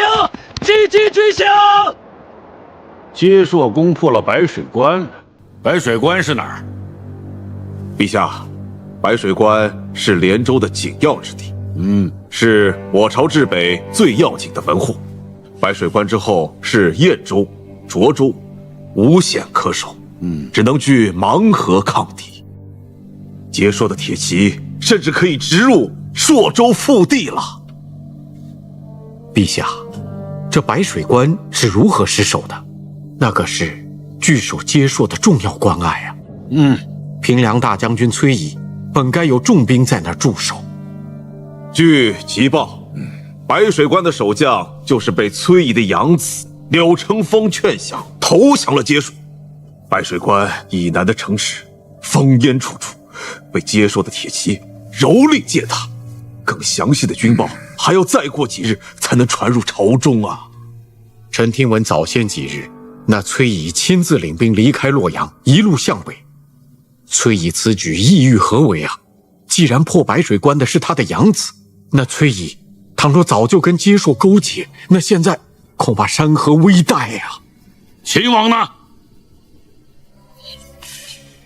用不着他的时候，成天惦记着打仗。现在他到哪儿去了？啊！这个逆子，他就是想气死朕。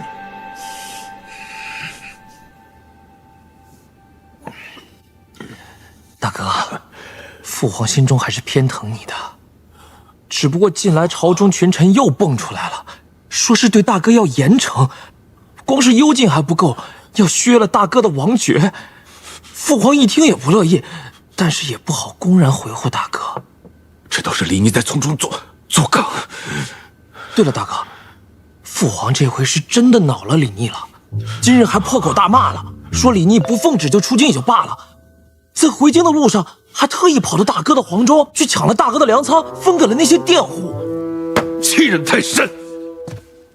他就是跟我作对呀，就是想消了我的颜面。他趁着我被幽禁的时候，他连我的庄子都敢抢。父皇说他本来还指望着李逆去打接硕的，但崔乙一再上书，说他就在朔州附近，结果父皇一转念说就让崔乙去打吧，还说等齐王回来了就让他去收复洛阳。说来说去就是他手握镇西军，他能打仗罢了。没办法呀，谁让镇西军都只听他李逆的呢？那是我们国朝的镇西军，又不是他李逆的。以前那是战时危局，没有人管这些。现在天下太平了，他凭什么手握镇西军呢？那他岂不是想干什么就干什么了吗？是啊，大哥，朝中群臣也多有诟病，父皇也是嘀咕了好几次，但是也削不了他的兵权呐。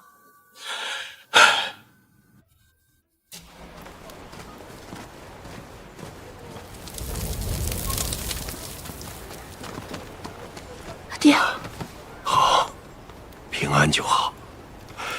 让阿爹看看，还好，只是受了些，没受伤。阿爹也瘦了，还憔悴了，肯定是日夜行军，还担心我。接到桃子飞鸽传书，说秦王已经把你救了出来。说实话，那一夜，阿爹才敢闭上眼睛睡着。这一路上，阿爹真是心急如焚，让阿爹担心了。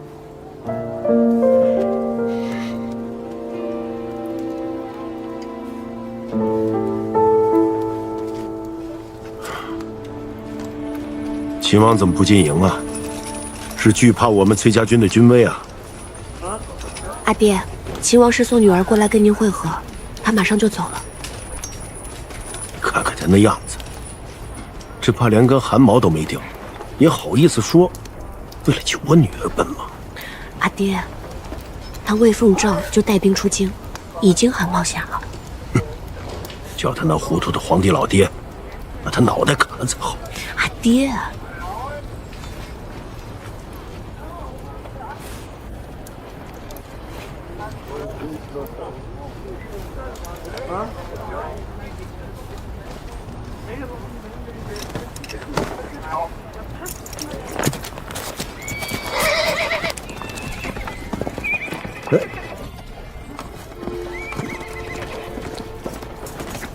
他真的就这么走了？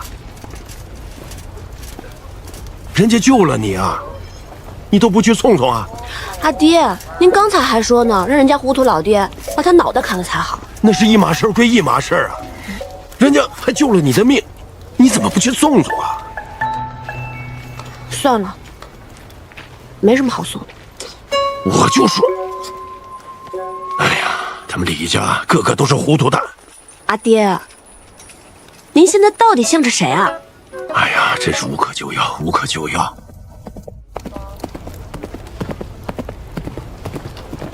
报！大将军，接受破白水关了。父皇，您可都记住了，尤其是关于崔乙和白水关的那些话，一定要驳斥秦王，让他无法替崔乙说情才是啊。放心吧，就这么2句话，朕还是能记住的。那儿臣先告退。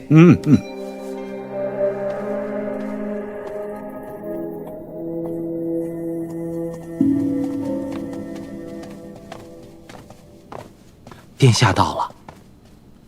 儿臣拜见父皇。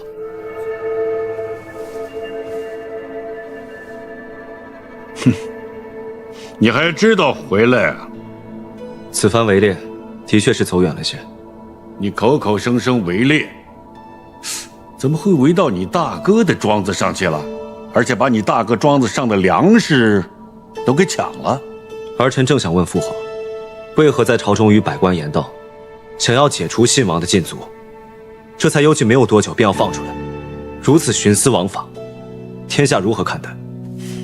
别在这指手画脚，跟那些文官一个腔调，口口声声徇私枉法，到底我是皇帝还是你是皇帝呀？父皇不应该说这种话。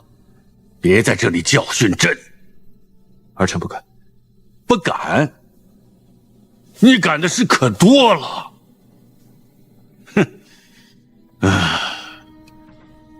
崔乙带兵离开了东都，听说他女儿刚刚回到了洛阳，带着不多的人留守。你既然回来了，就领着镇西军去收复洛阳吧。父皇，崔乙在北上迎击接受，父皇却命我去攻洛阳。若崔乙知道后方如此，父皇难道就不怕动摇他的军心吗？洛阳是朝廷的东都，崔乙厚颜无耻占据已久，难道不应该攻其不备，趁机收复吗？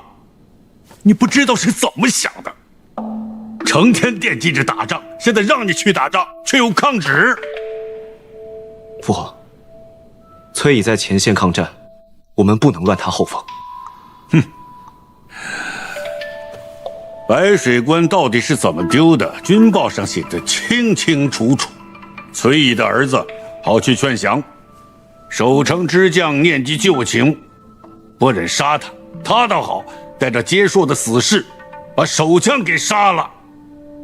哎呀，崔乙养出这样的儿子，通敌卖国，朝中的群臣纷纷都说要治他的罪。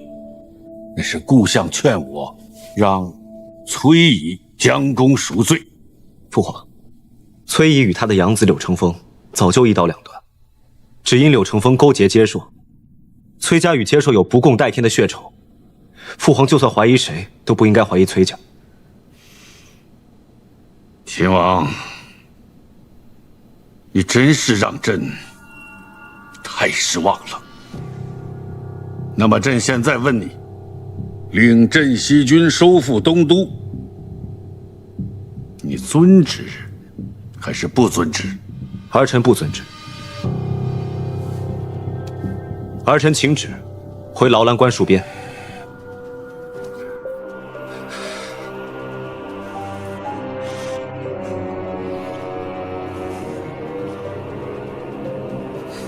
镇西军暂交齐王代管，你就先回府，好好闭门思过去吧。是，儿臣告退。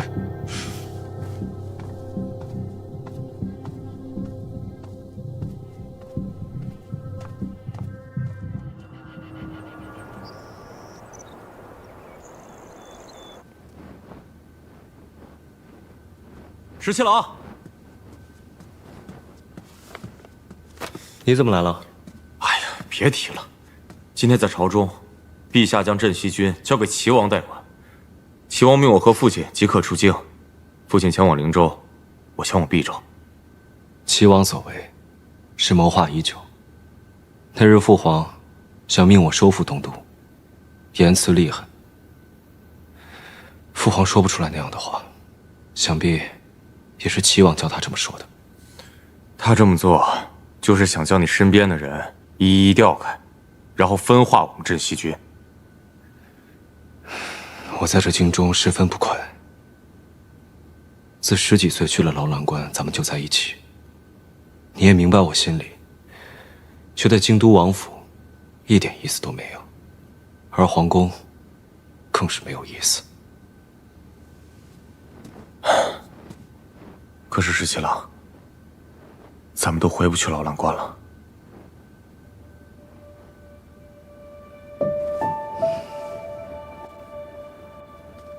阿莹一心想让我明白，信王、齐王非可信之人，说天下不应该有这样的君主。他想让我当这个太子，可我答应过萧妃娘娘，一定要辅佐太孙。我与阿莹本是两情相悦，因为这样的事几乎闹到生分。其实他说的话我心里都明白，只是我有句话一直未同他说。十七郎，你到底在担忧什么呢？是啊，我心中有所顾虑。孙敬已死，天下平定，咱们镇西军该何去何从？而崔家军又该何去何从？如果我当了太子，朝中会容忍太子妃手握崔家军吗？如果我当了太子，崔毅也不会把手中的崔家军交给我。那日，父皇命我收复东都，被我拒绝了。他一气之下，才将镇西军交给齐王，是因为我不想与阿莹兵戎相见。但一旦我成为了储君，就不得不由我亲自去打压崔家军了。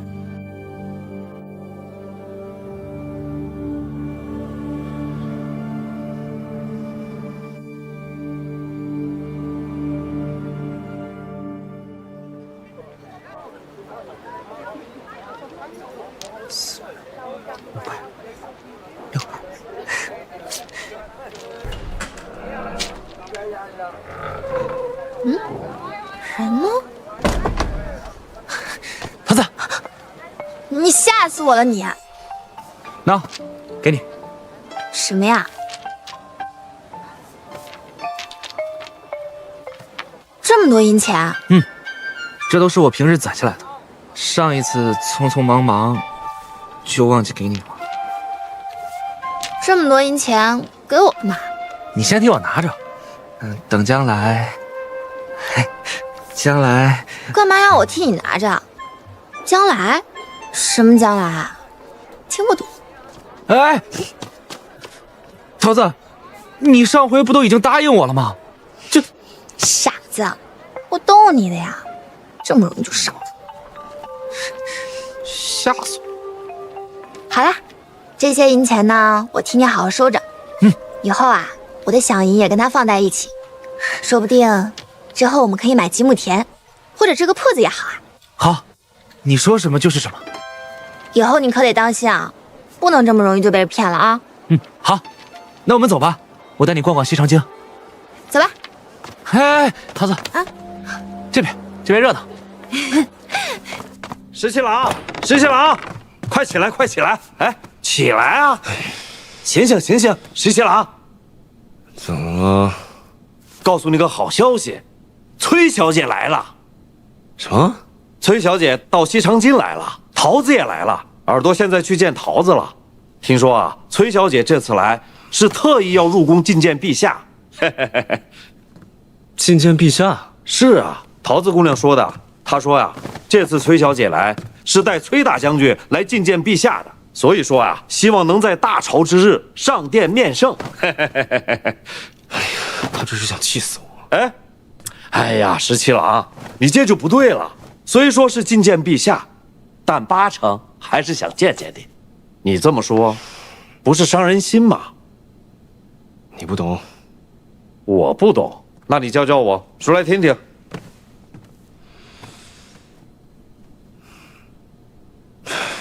朝中忌惮崔家，议论纷纷，都像是煮沸的油锅子，但凡沾点水星子都得炸。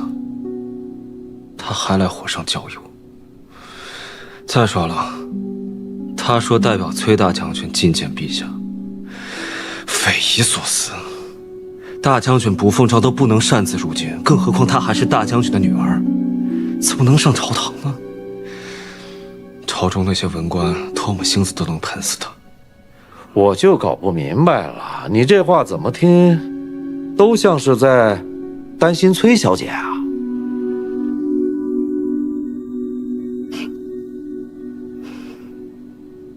他主意大着呢，我为什么要担心他？那人家都来了，要不要先去见见他？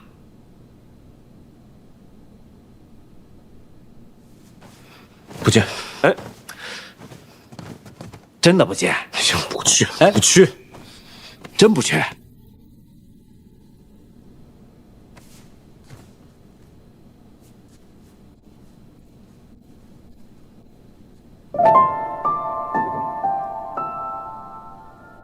这个礼部啊，吵嚷这么些天，什么结果都没吵出来，真不知道什么时候你才能去觐见陛下。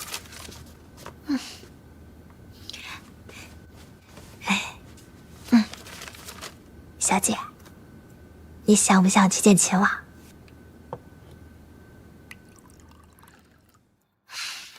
这个秦王也真是的，你都已经来了几天了，他都不说过来看看你。上回他还巴巴的去救你呢，后来还把你送回来大将军那儿。我当时还想，这个人对我们家小姐还真是挺好的。这才几天啊，怎么突然又像陌路人一样了？你去见过谢长耳了？当然见过啦。那他都跟你说些什么呀？也没说些什么，不是什么要紧的话。那估计秦王也没什么要紧的话要跟我说，所以就不见了。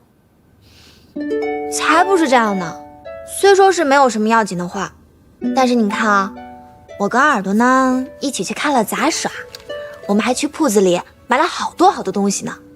那就算是没有什么要紧的事，只要我们两个人在街上走着，那心里也是高兴的。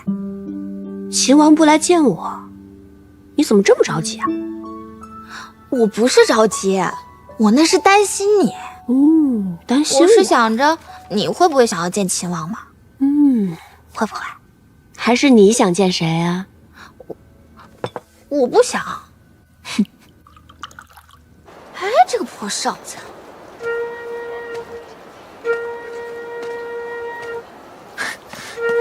桃子，这么久才来，慢死了。今天十七郎在丰英楼请大伙喝酒，我听到哨子就赶过来了，但是太远了，所以才晚。你说，秦王在丰英楼请你们喝酒？是啊。那他有没有说要来见我们家小姐啊？没有。哎，这个人怎么回事？他有功夫请你们喝酒，那说明他不忙嘛。他不忙，为什么不来见我们家小姐？这个老鲍也问他，但十七郎那会儿就跟没听到似的。这两个冤家，怎么又闹上别扭了？是啊，你看上次救完崔小姐以后，他们俩回来路上感觉还挺好的，一路上既没有吵架也没有打架，感觉客客气气的。你个傻东西知道什么呀？这既不吵架也不打架，那才麻烦呢。不行，咱们得好好想个法子。你想什么法子？既然他不肯去找他，他也不肯去找他，那这两个人当中，必须得先有一个人迈出第一步。不是什么他呀他的，我都听糊涂了。有了，咱们买干果去。啊？啊什么？走，买干果去。哎呀，走了，快点！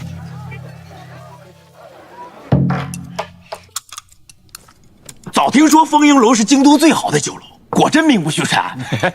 菜好吃，酒也好喝，酒味好酒。可惜豹哥他现在不能喝酒了。包大哥呢？刚说方便一下，难道调茅厕去了？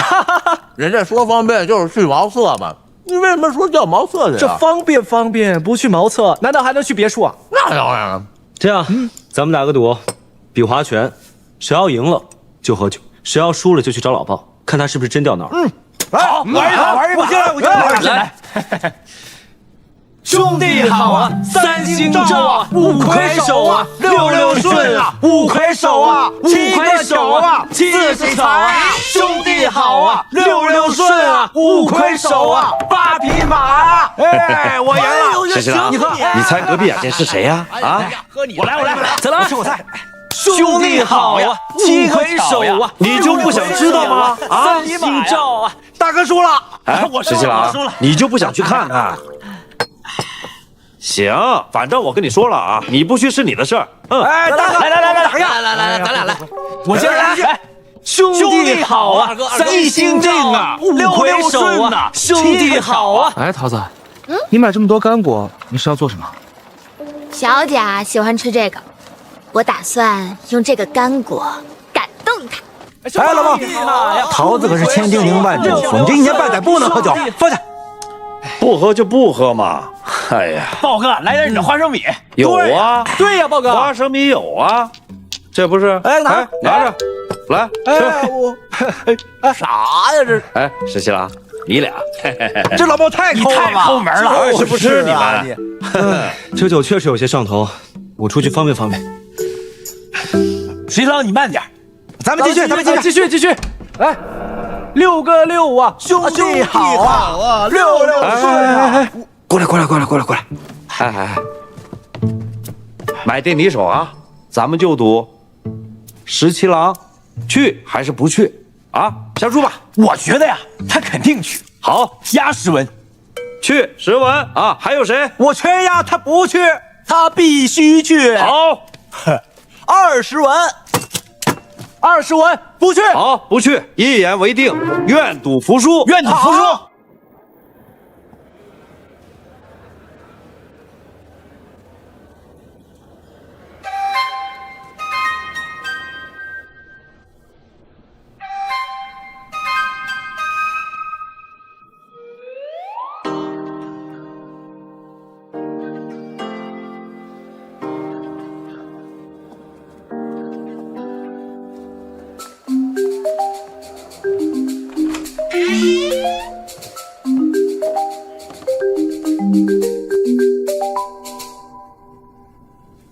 啥也听不见啊！这要耳朵在就好了啊。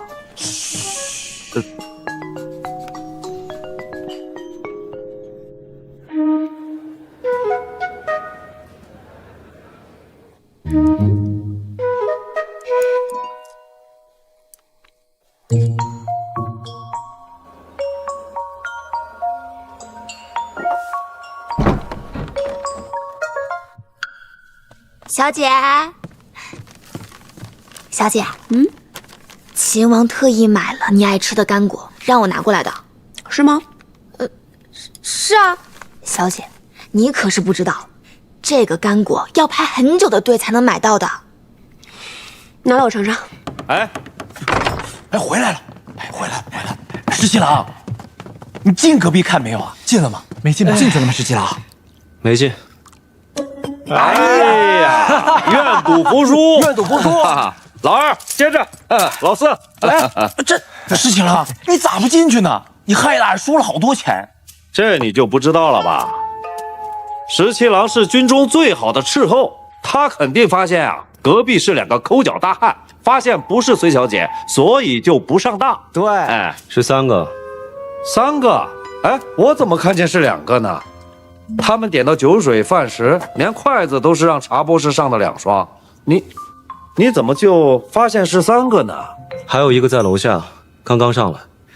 他们都是贩苎麻的商人，刚从新州过来，身上的银钱有很多。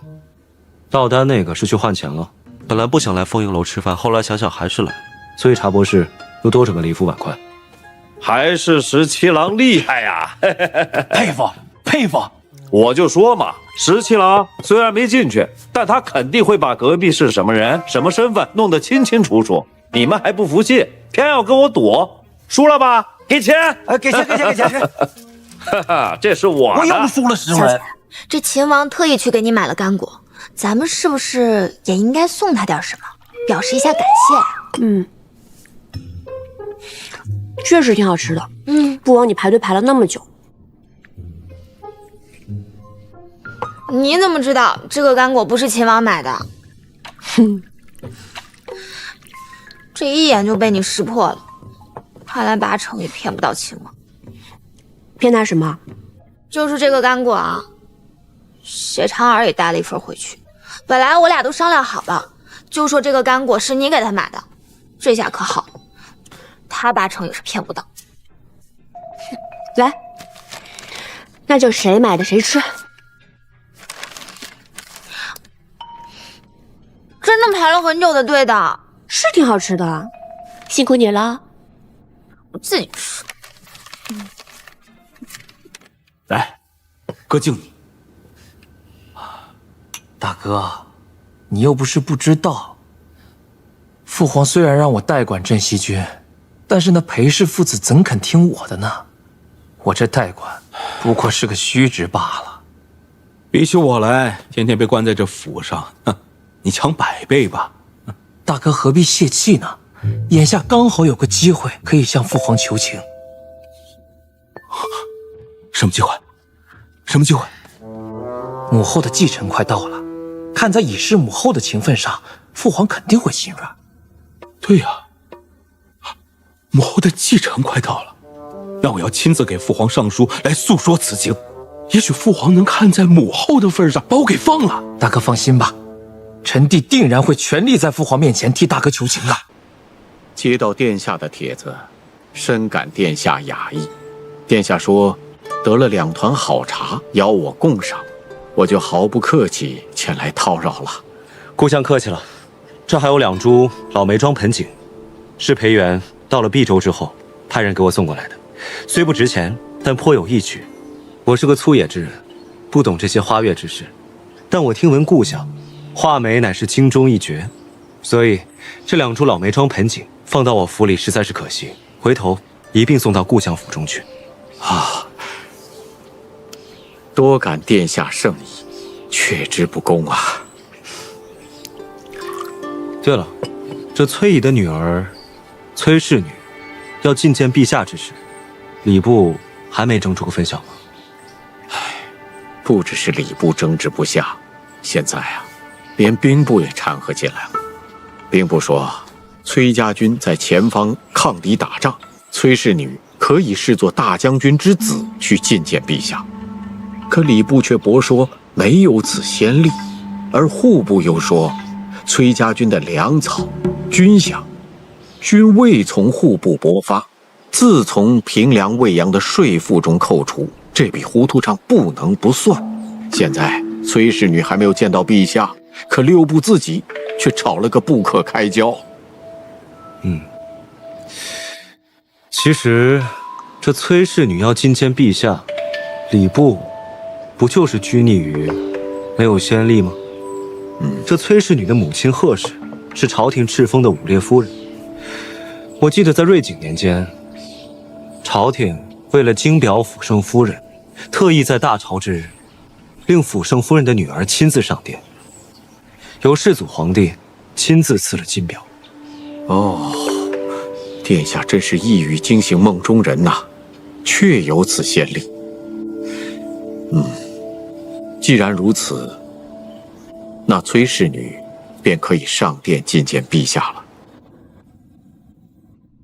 我刚刚命人去查阅了那份卷宗，果然，秦王前几日也查了这份卷宗。傅圣夫人的女儿上殿之事，那是60多年前的事情了。只有礼部的积年老力才能找得到这份卷宗。秦王为了崔氏女，特意寻此旧历，足见他对崔氏女的用情之深。为了那崔氏女，他千方百计，费尽心思，想让她得偿所愿呐。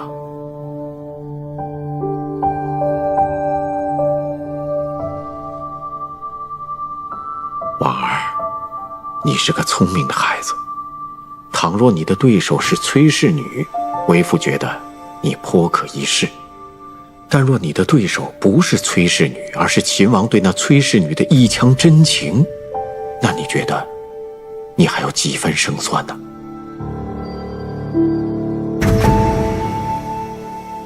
是都不是就自认失败，那便不配当父亲的女儿了。何况世事难料，纵然秦王对崔氏女有情，但如果崔氏跋扈欺君，通敌叛国，那别说是择婚皇子了，就应该被株连9族。崔乙这个人呢，说他跋扈欺君或许会有，但说他通敌叛国，那倒不至于。父亲，开国左武卫大将军樊国公柴洪被指通敌叛国，最后被问斩街市。就连堂堂开国大将军樊国公都被指通敌叛国，那崔乙怎么就不可能呢？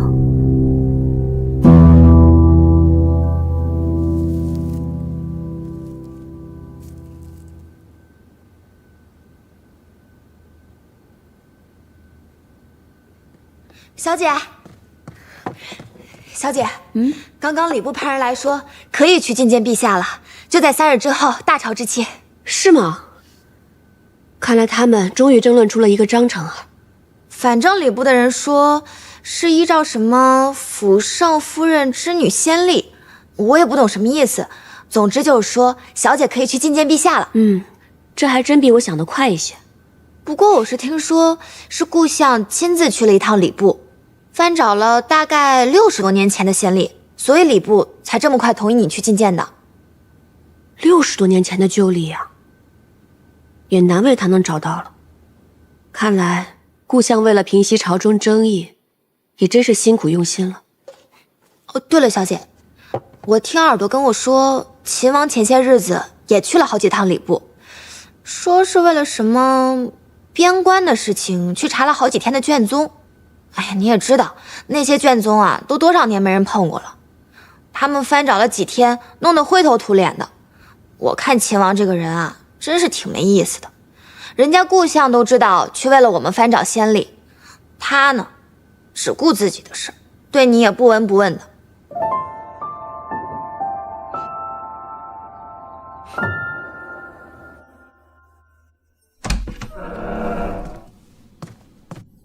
哎，你今天怎么穿成这样？上朝啊？你都多久没上朝了？我记得你是3天打鱼2天晒网，还经常偷懒，装病不愿意去。今天是哪阵风把你吹起来，忽然想上朝了？今天天气好，就去上个朝了。天气好？哎，别忘了下朝回来给兄弟们带着鹌鹑下酒啊！传平凉大将军、魏阳大将军、朔州道行军大总管、左威卫大将军崔乙之女崔琳上殿。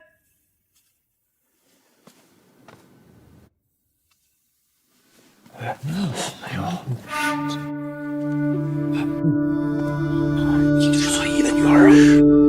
这没想到，这是一个自杀。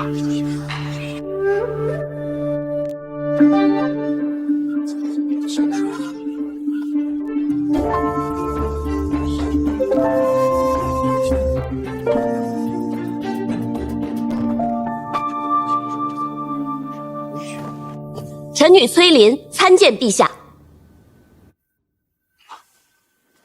免。谢陛下。既然你说你要代替你的父亲，非要上殿见朕，有什么事儿就说吧。崔林代父进谏，是为东都洛阳。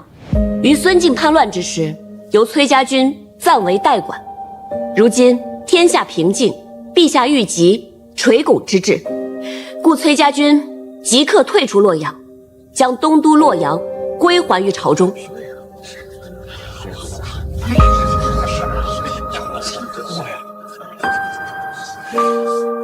你是说要将东都洛阳还给朕？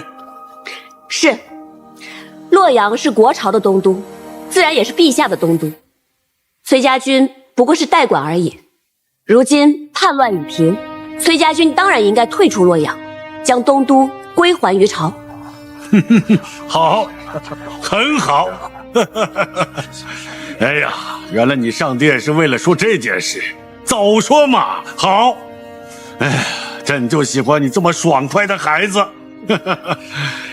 哎呀，这样跟皇后说，让她好好设宴，好好的款待你。谢陛下。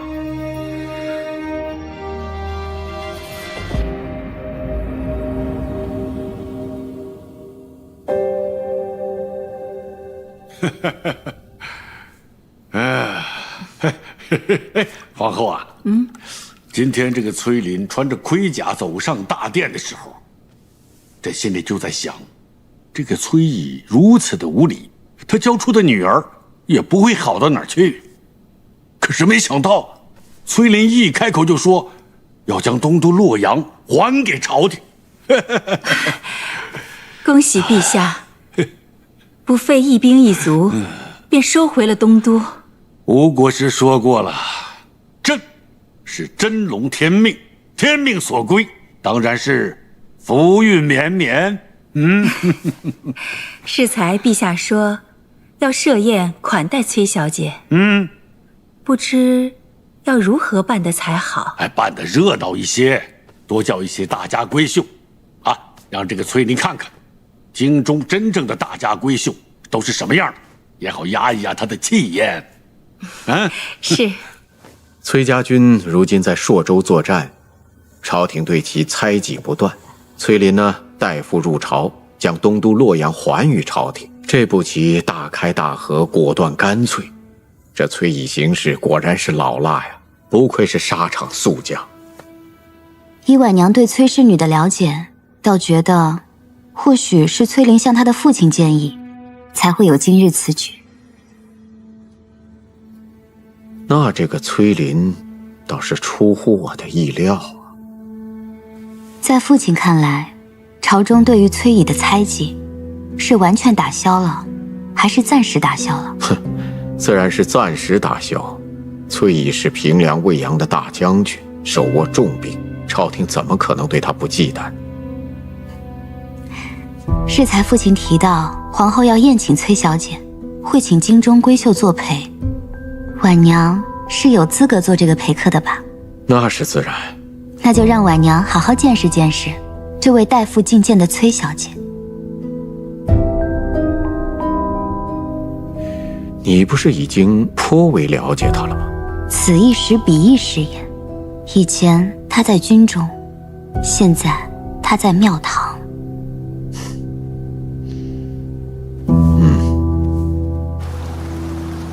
父皇，今日一见这位崔小姐，没想到长得还挺好看的，尤其是身着一身铠甲，别有一番风姿。这几天啊，父皇一直在想啊，虽然这个崔宇把东都洛阳还给了朕，但是长此以往，难免他会动歪心思，所以啊，还是得好好的笼络他。崔乙只有一个女儿，你若是娶了他女儿，岂不是名正言顺的把崔家军的军权要过来？父皇明鉴，此事可行。这两天皇后要设宴款待崔林，本来我让皇后就叫上几个大家闺秀，热闹热闹就完事儿了。可现在看来啊，你和公主们还有李丽都一起赴宴啊，他们呢都是陪客，你要好好看看崔林，看一看你到底想不想娶她。别委屈了自己，啊！多谢父皇。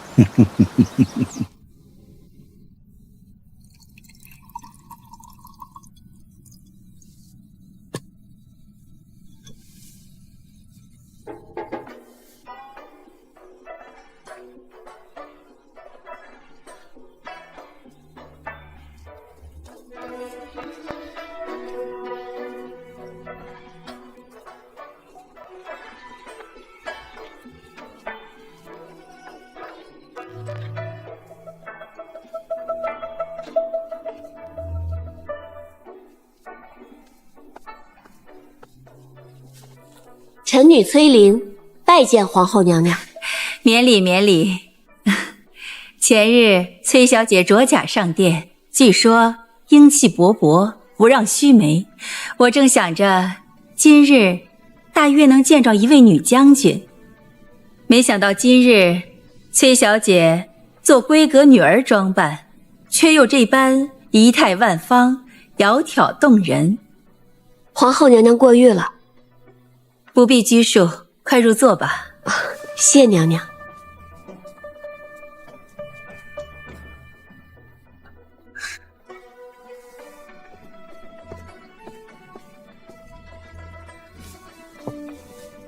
今日盛会，一为崔小姐洗尘，二为佳景难得。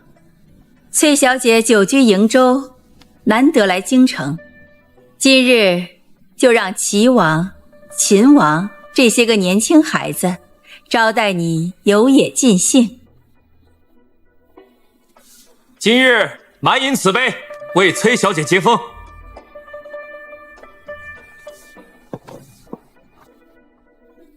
多谢皇后娘娘，多谢齐王殿下。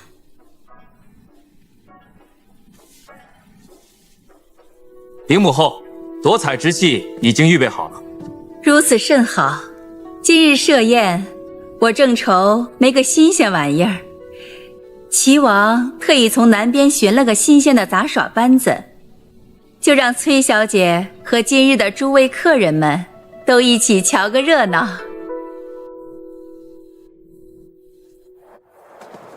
齐王殿下费心了。这夺彩之戏啊，是如今最时兴的。两方上台之后啊，只能抢夺彩帛作为武器，可以使用绊拦、摔挡、绕等方式来阻拦对方，以首先夺得彩球的一方作为胜方。齐王殿下对崔家小姐真可谓用心十足。能不用心吗？毕竟他的父亲手握重兵，既拉拢了崔家，何愁不能储卫东宫？也无怪乎他一个臣女，竟然上书要自责皇子为婿，好生霸道啊！这两队之人，一边要想着如何将对方踢于台下，一边呢还要想着如何夺得彩球，同时呢还要提防自己不被踢下台。这夺彩之戏啊，甚是激烈，听着十分有意思呢。咱们就这么看着，不够热闹。要不按照京中旧俗来博个彩头吧，不拘多少，好玩罢了。母后所言如此甚好。崔小姐远来是客，就请崔小姐博个头彩吧。是。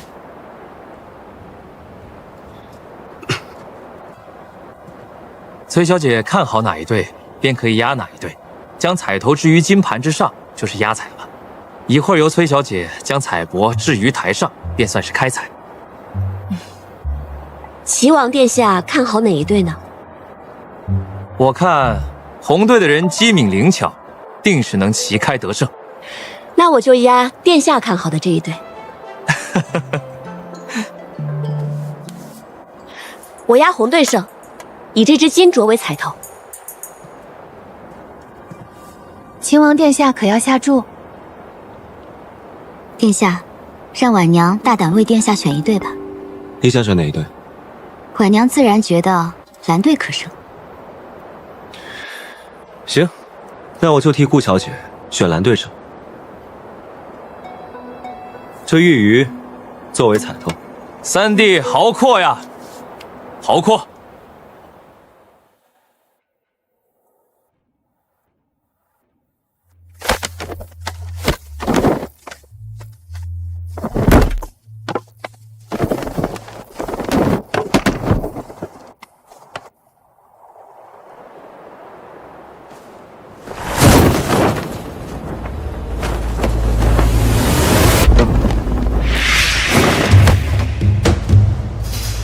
崔小姐，敬请观赏吧。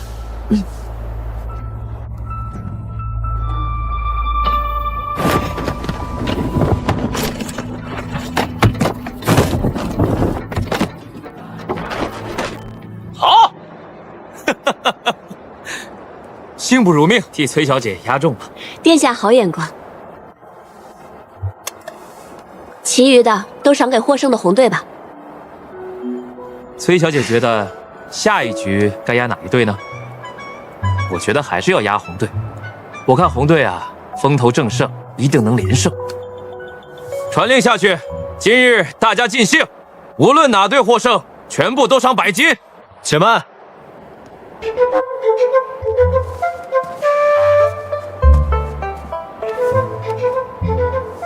这次我要亲自上场。啊？二哥，平日里你不是最爱玩了吗？可愿意与我上场一试？这……期望殿下，崔林愿意上场，跟殿下搭档，为之一搏。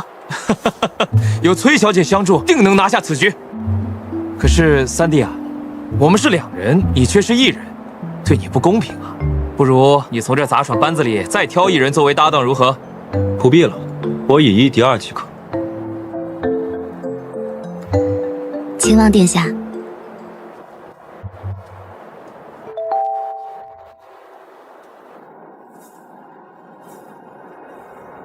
殿下若不嫌弃婉娘身手笨拙，婉娘愿与殿下搭档上场。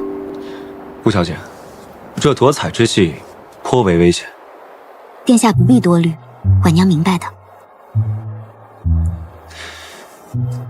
好，那你便同我一起。既如此有幸，从内堂取一对龙凤钗来，为你们添做彩头，待我亲自为你们开彩。谢母后。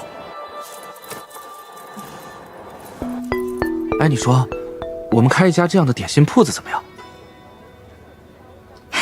我就提了那么一嘴，你还真打算上了？当然了，你说的每一句话我都牢牢记在心里。其实呢，开一家这样的点心铺子，不失为一个好想法。而且啊，我看街上那些卖小玩意儿的店铺，生意也很是红火呢。哦，还有那些胭脂水粉铺子，很多小姐夫人都很喜欢。好，你喜欢什么我们就开什么。傻样。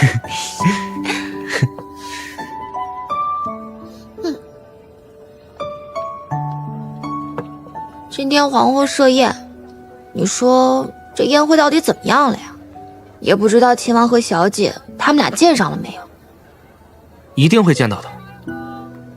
十七郎那么喜欢崔小姐，他一定会好好的哄崔小姐的。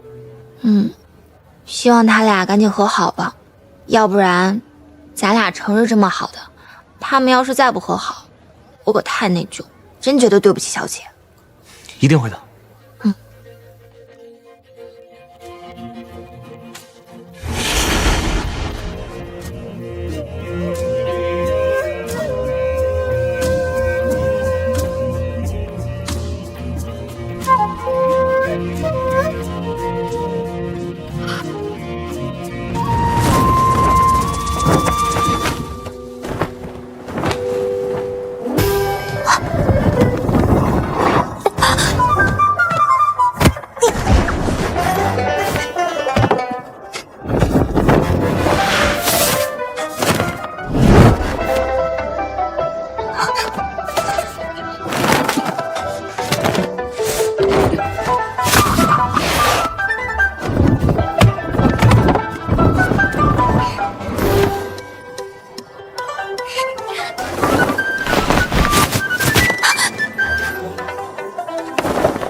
秦王殿下忘记了，崔某本就是这样的人。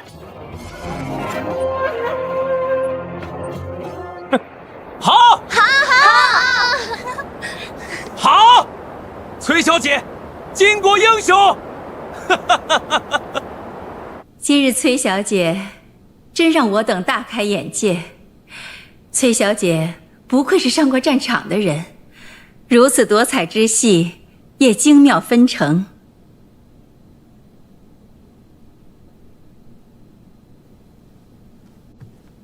这是崔小姐的彩头。多谢皇后娘娘。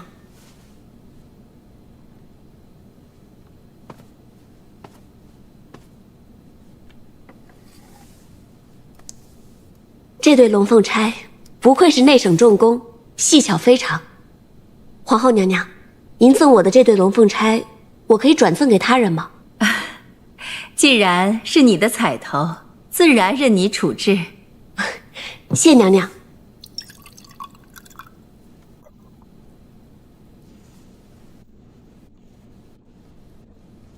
多承秦王殿下相让，娘娘赏的这只钗子便聊表心意，转赠秦王。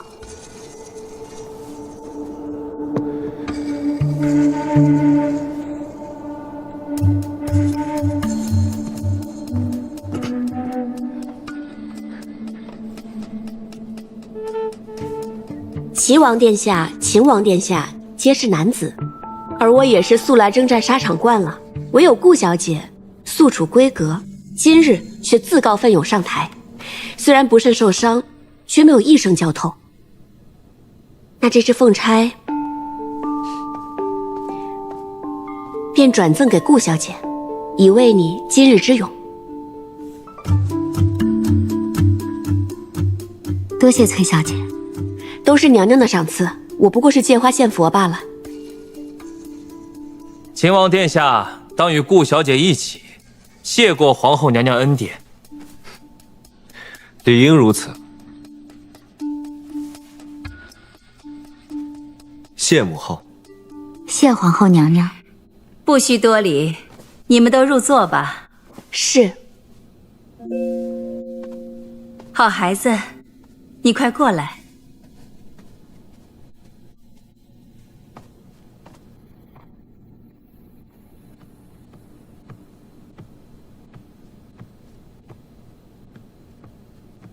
娘娘，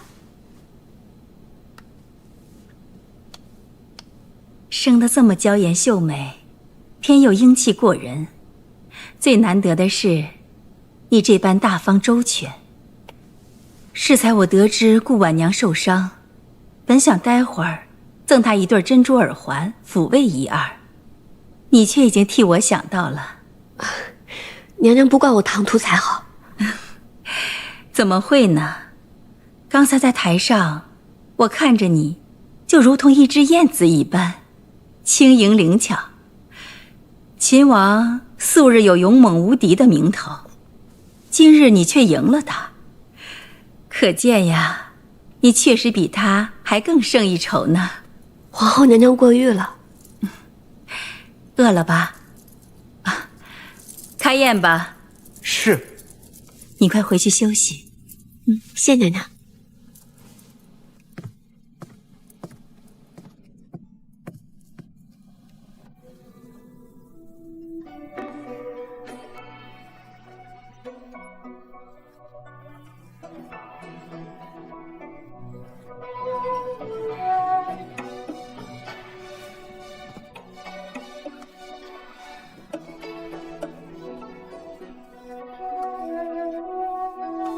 顾小姐，来，我敬你一杯。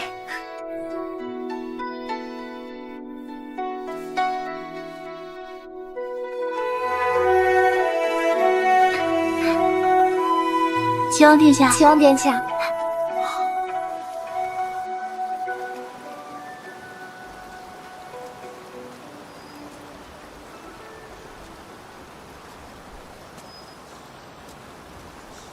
碧波万顷，秋高云淡。如果在花好月圆之夜，泛舟至太液池上，波光映月，想来风光甚美。春花秋月各有佳时，只是在崔小姐眼中，40美景，皆不如一展胸中宏图来的有趣吧。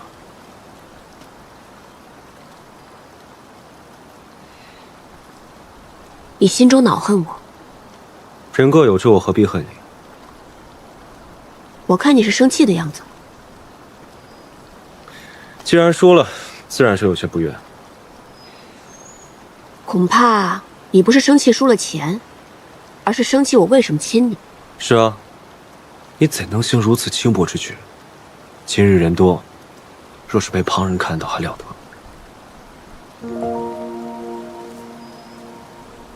那你会不会告诉别人？非君子所为，我自然不会告诉别人。谢谢你啊，我知道是你去礼部查阅了卷宗，找出从前成立，我才可以顺利入朝，去觐见陛下。你不必谢我，安抚大将军，为君分忧，本就是我该做的。秦王殿下一本正经的样子，崔某还真是自惭形秽呢。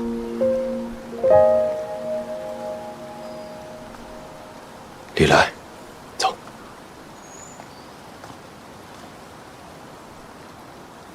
怪了，这内侍明明说是往太液池这边来的，怎么没瞧见人影？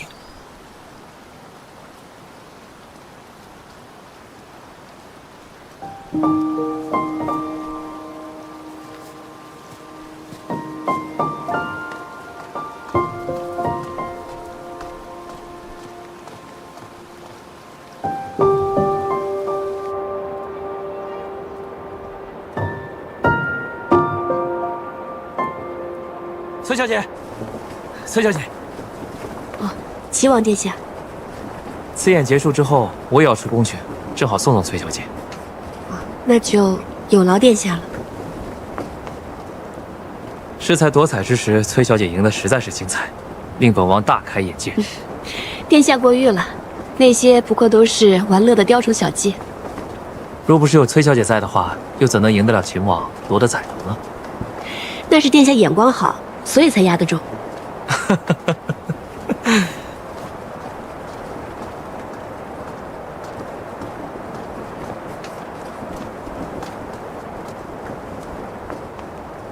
那不是崔小姐？殿下，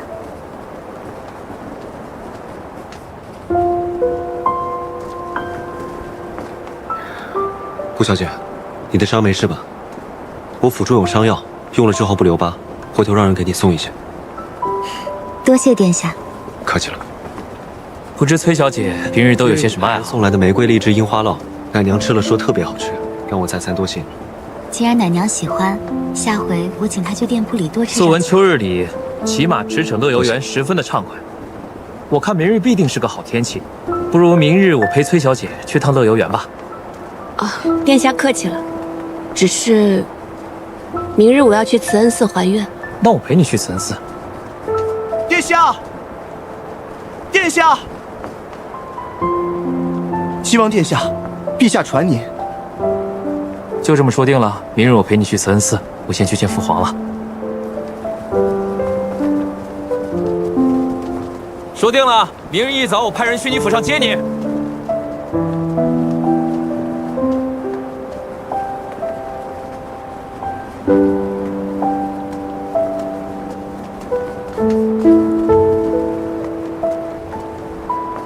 这位崔小姐真是太厉害了，居然把洛阳还给了朝廷。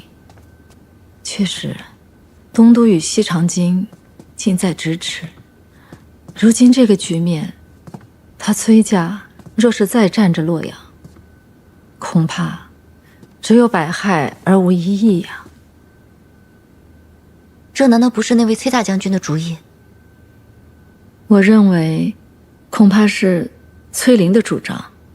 他入朝上殿，归还东都，那么，则皇子为婿之事，他恐怕八成能够称心如意呀。那这位崔小姐是想做太子妃？太子妃，人人都会觉得太子难为，可是谁有关心过太子妃的处境呢？再聪慧的人，到了东宫中，也得敛起羽翼，收起锋芒。这位崔姑娘，本性率真，她又是一个这么洒脱的人，若真的做了太子妃，那就太可惜了。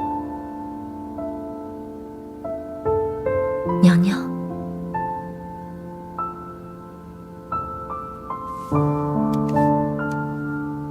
锦娘，我是从娘家把你带进宫的。从前我是一个多么任性的人，自从嫁到东宫，我就变成了另外的一个样子。作为太子妃，要贤良大度，身逢大变，太子身死，太孙流落，我不惜与孙敬周旋，也想尽力争取我大狱光复的机会。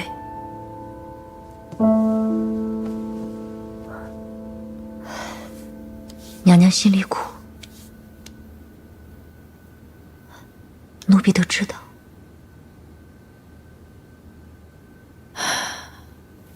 将来我到了地下，我就会亲口对太子说，我尽力了，我尽了一个做太子妃应尽的责任，甚至是背上千古骂名，我都不会顾忌。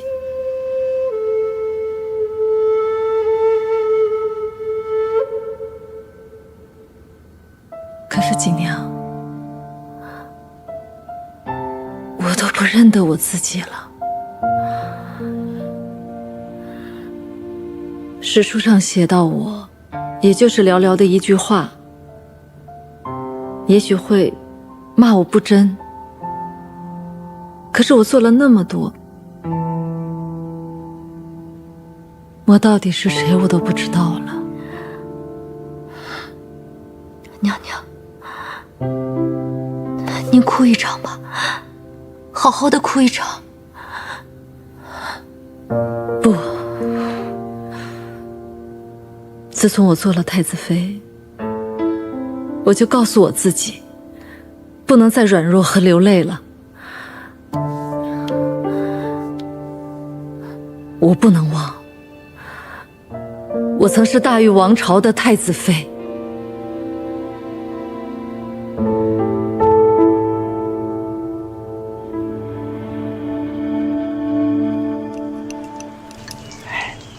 哎，昨天晚上大半夜啊，我又听见石七郎在院子里练剑呢，估计是一宿没睡。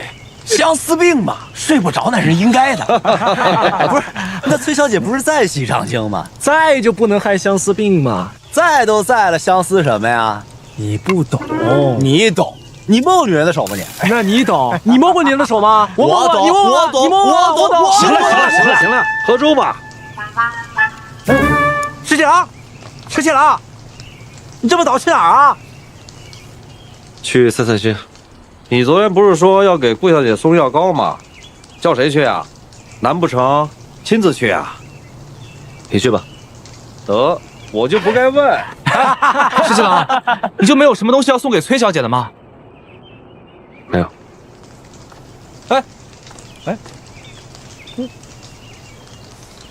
为什么他给顾小姐送东西，却不送东西给崔小姐呢？你问我，我问谁啊？你不懂。来，过来吃点儿，快。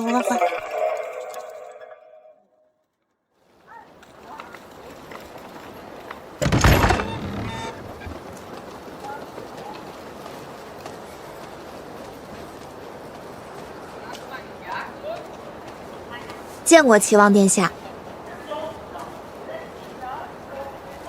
你家小姐呢？我跟她约好了同游慈恩寺的。我们家小姐一大早就出门去了，她昨晚特意摘香补了吉时，说得卯正3刻出门才好，还特意说不许带任何人去，这样才显得心诚，连我都不许跟去呢。不过小姐特意嘱咐我，让我在府中等着齐王殿下，跟殿下说声十分抱歉，让您白跑一趟了。哦，无妨，我去慈恩寺找她去。殿下慢走。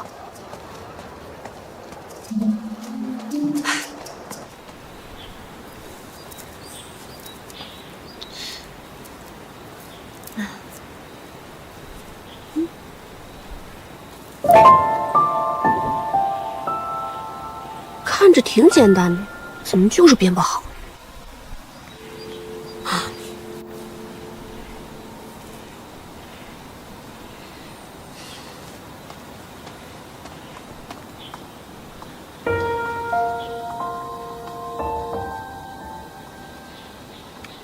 你怎么来这儿了？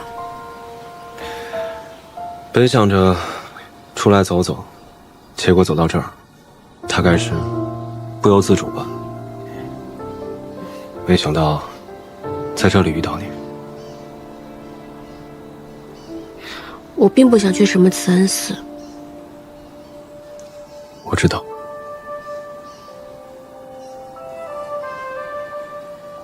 既然遇上了，十七郎，你能不能答应我，好好陪上我一天？就这一天，你不是秦王，我也不是什么崔小姐，无忧无虑的，快乐的过上一天，好吗？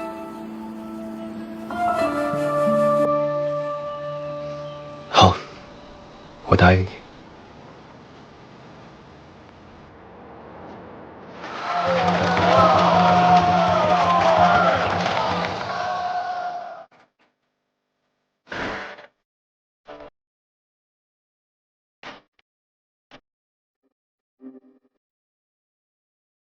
还记不记得，当初你答应过我，如果有一天天下平定，就陪我一起吃满乐游原。哎呀，待到天下太平，你我并肩，同游乐游原。一言为定。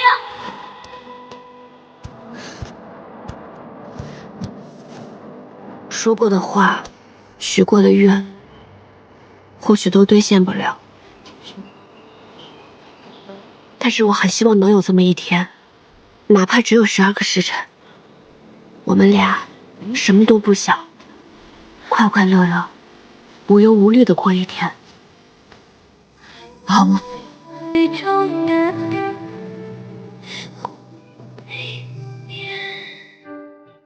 想说的好，我答应。话却一卷一卷，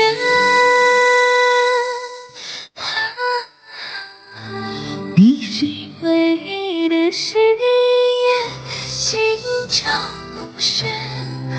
你是很久的思。以前你常常说，要是能早点认识我就好了。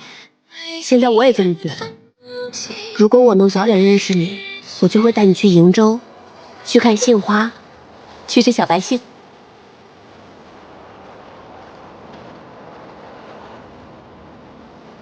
多远的距离，都有你的回忆。擦肩的瞬间，就连起悲叹。熟悉的声音。不要说这些了，我们先开开心心过好今天，好不好？模糊的是你，你是最初的梯队，心连你是最终的答案，不会无言。想说的话汇成画卷，一针一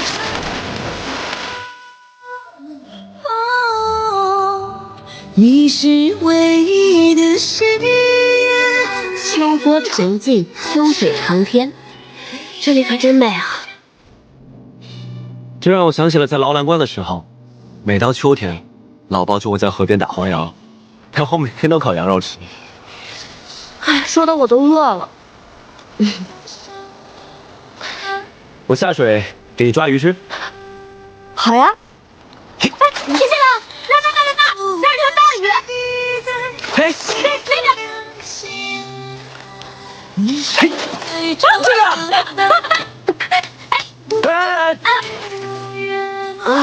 哎，没想到我妈赢，文能下笔千言，武能上阵杀敌，居然连条鱼都对付不了。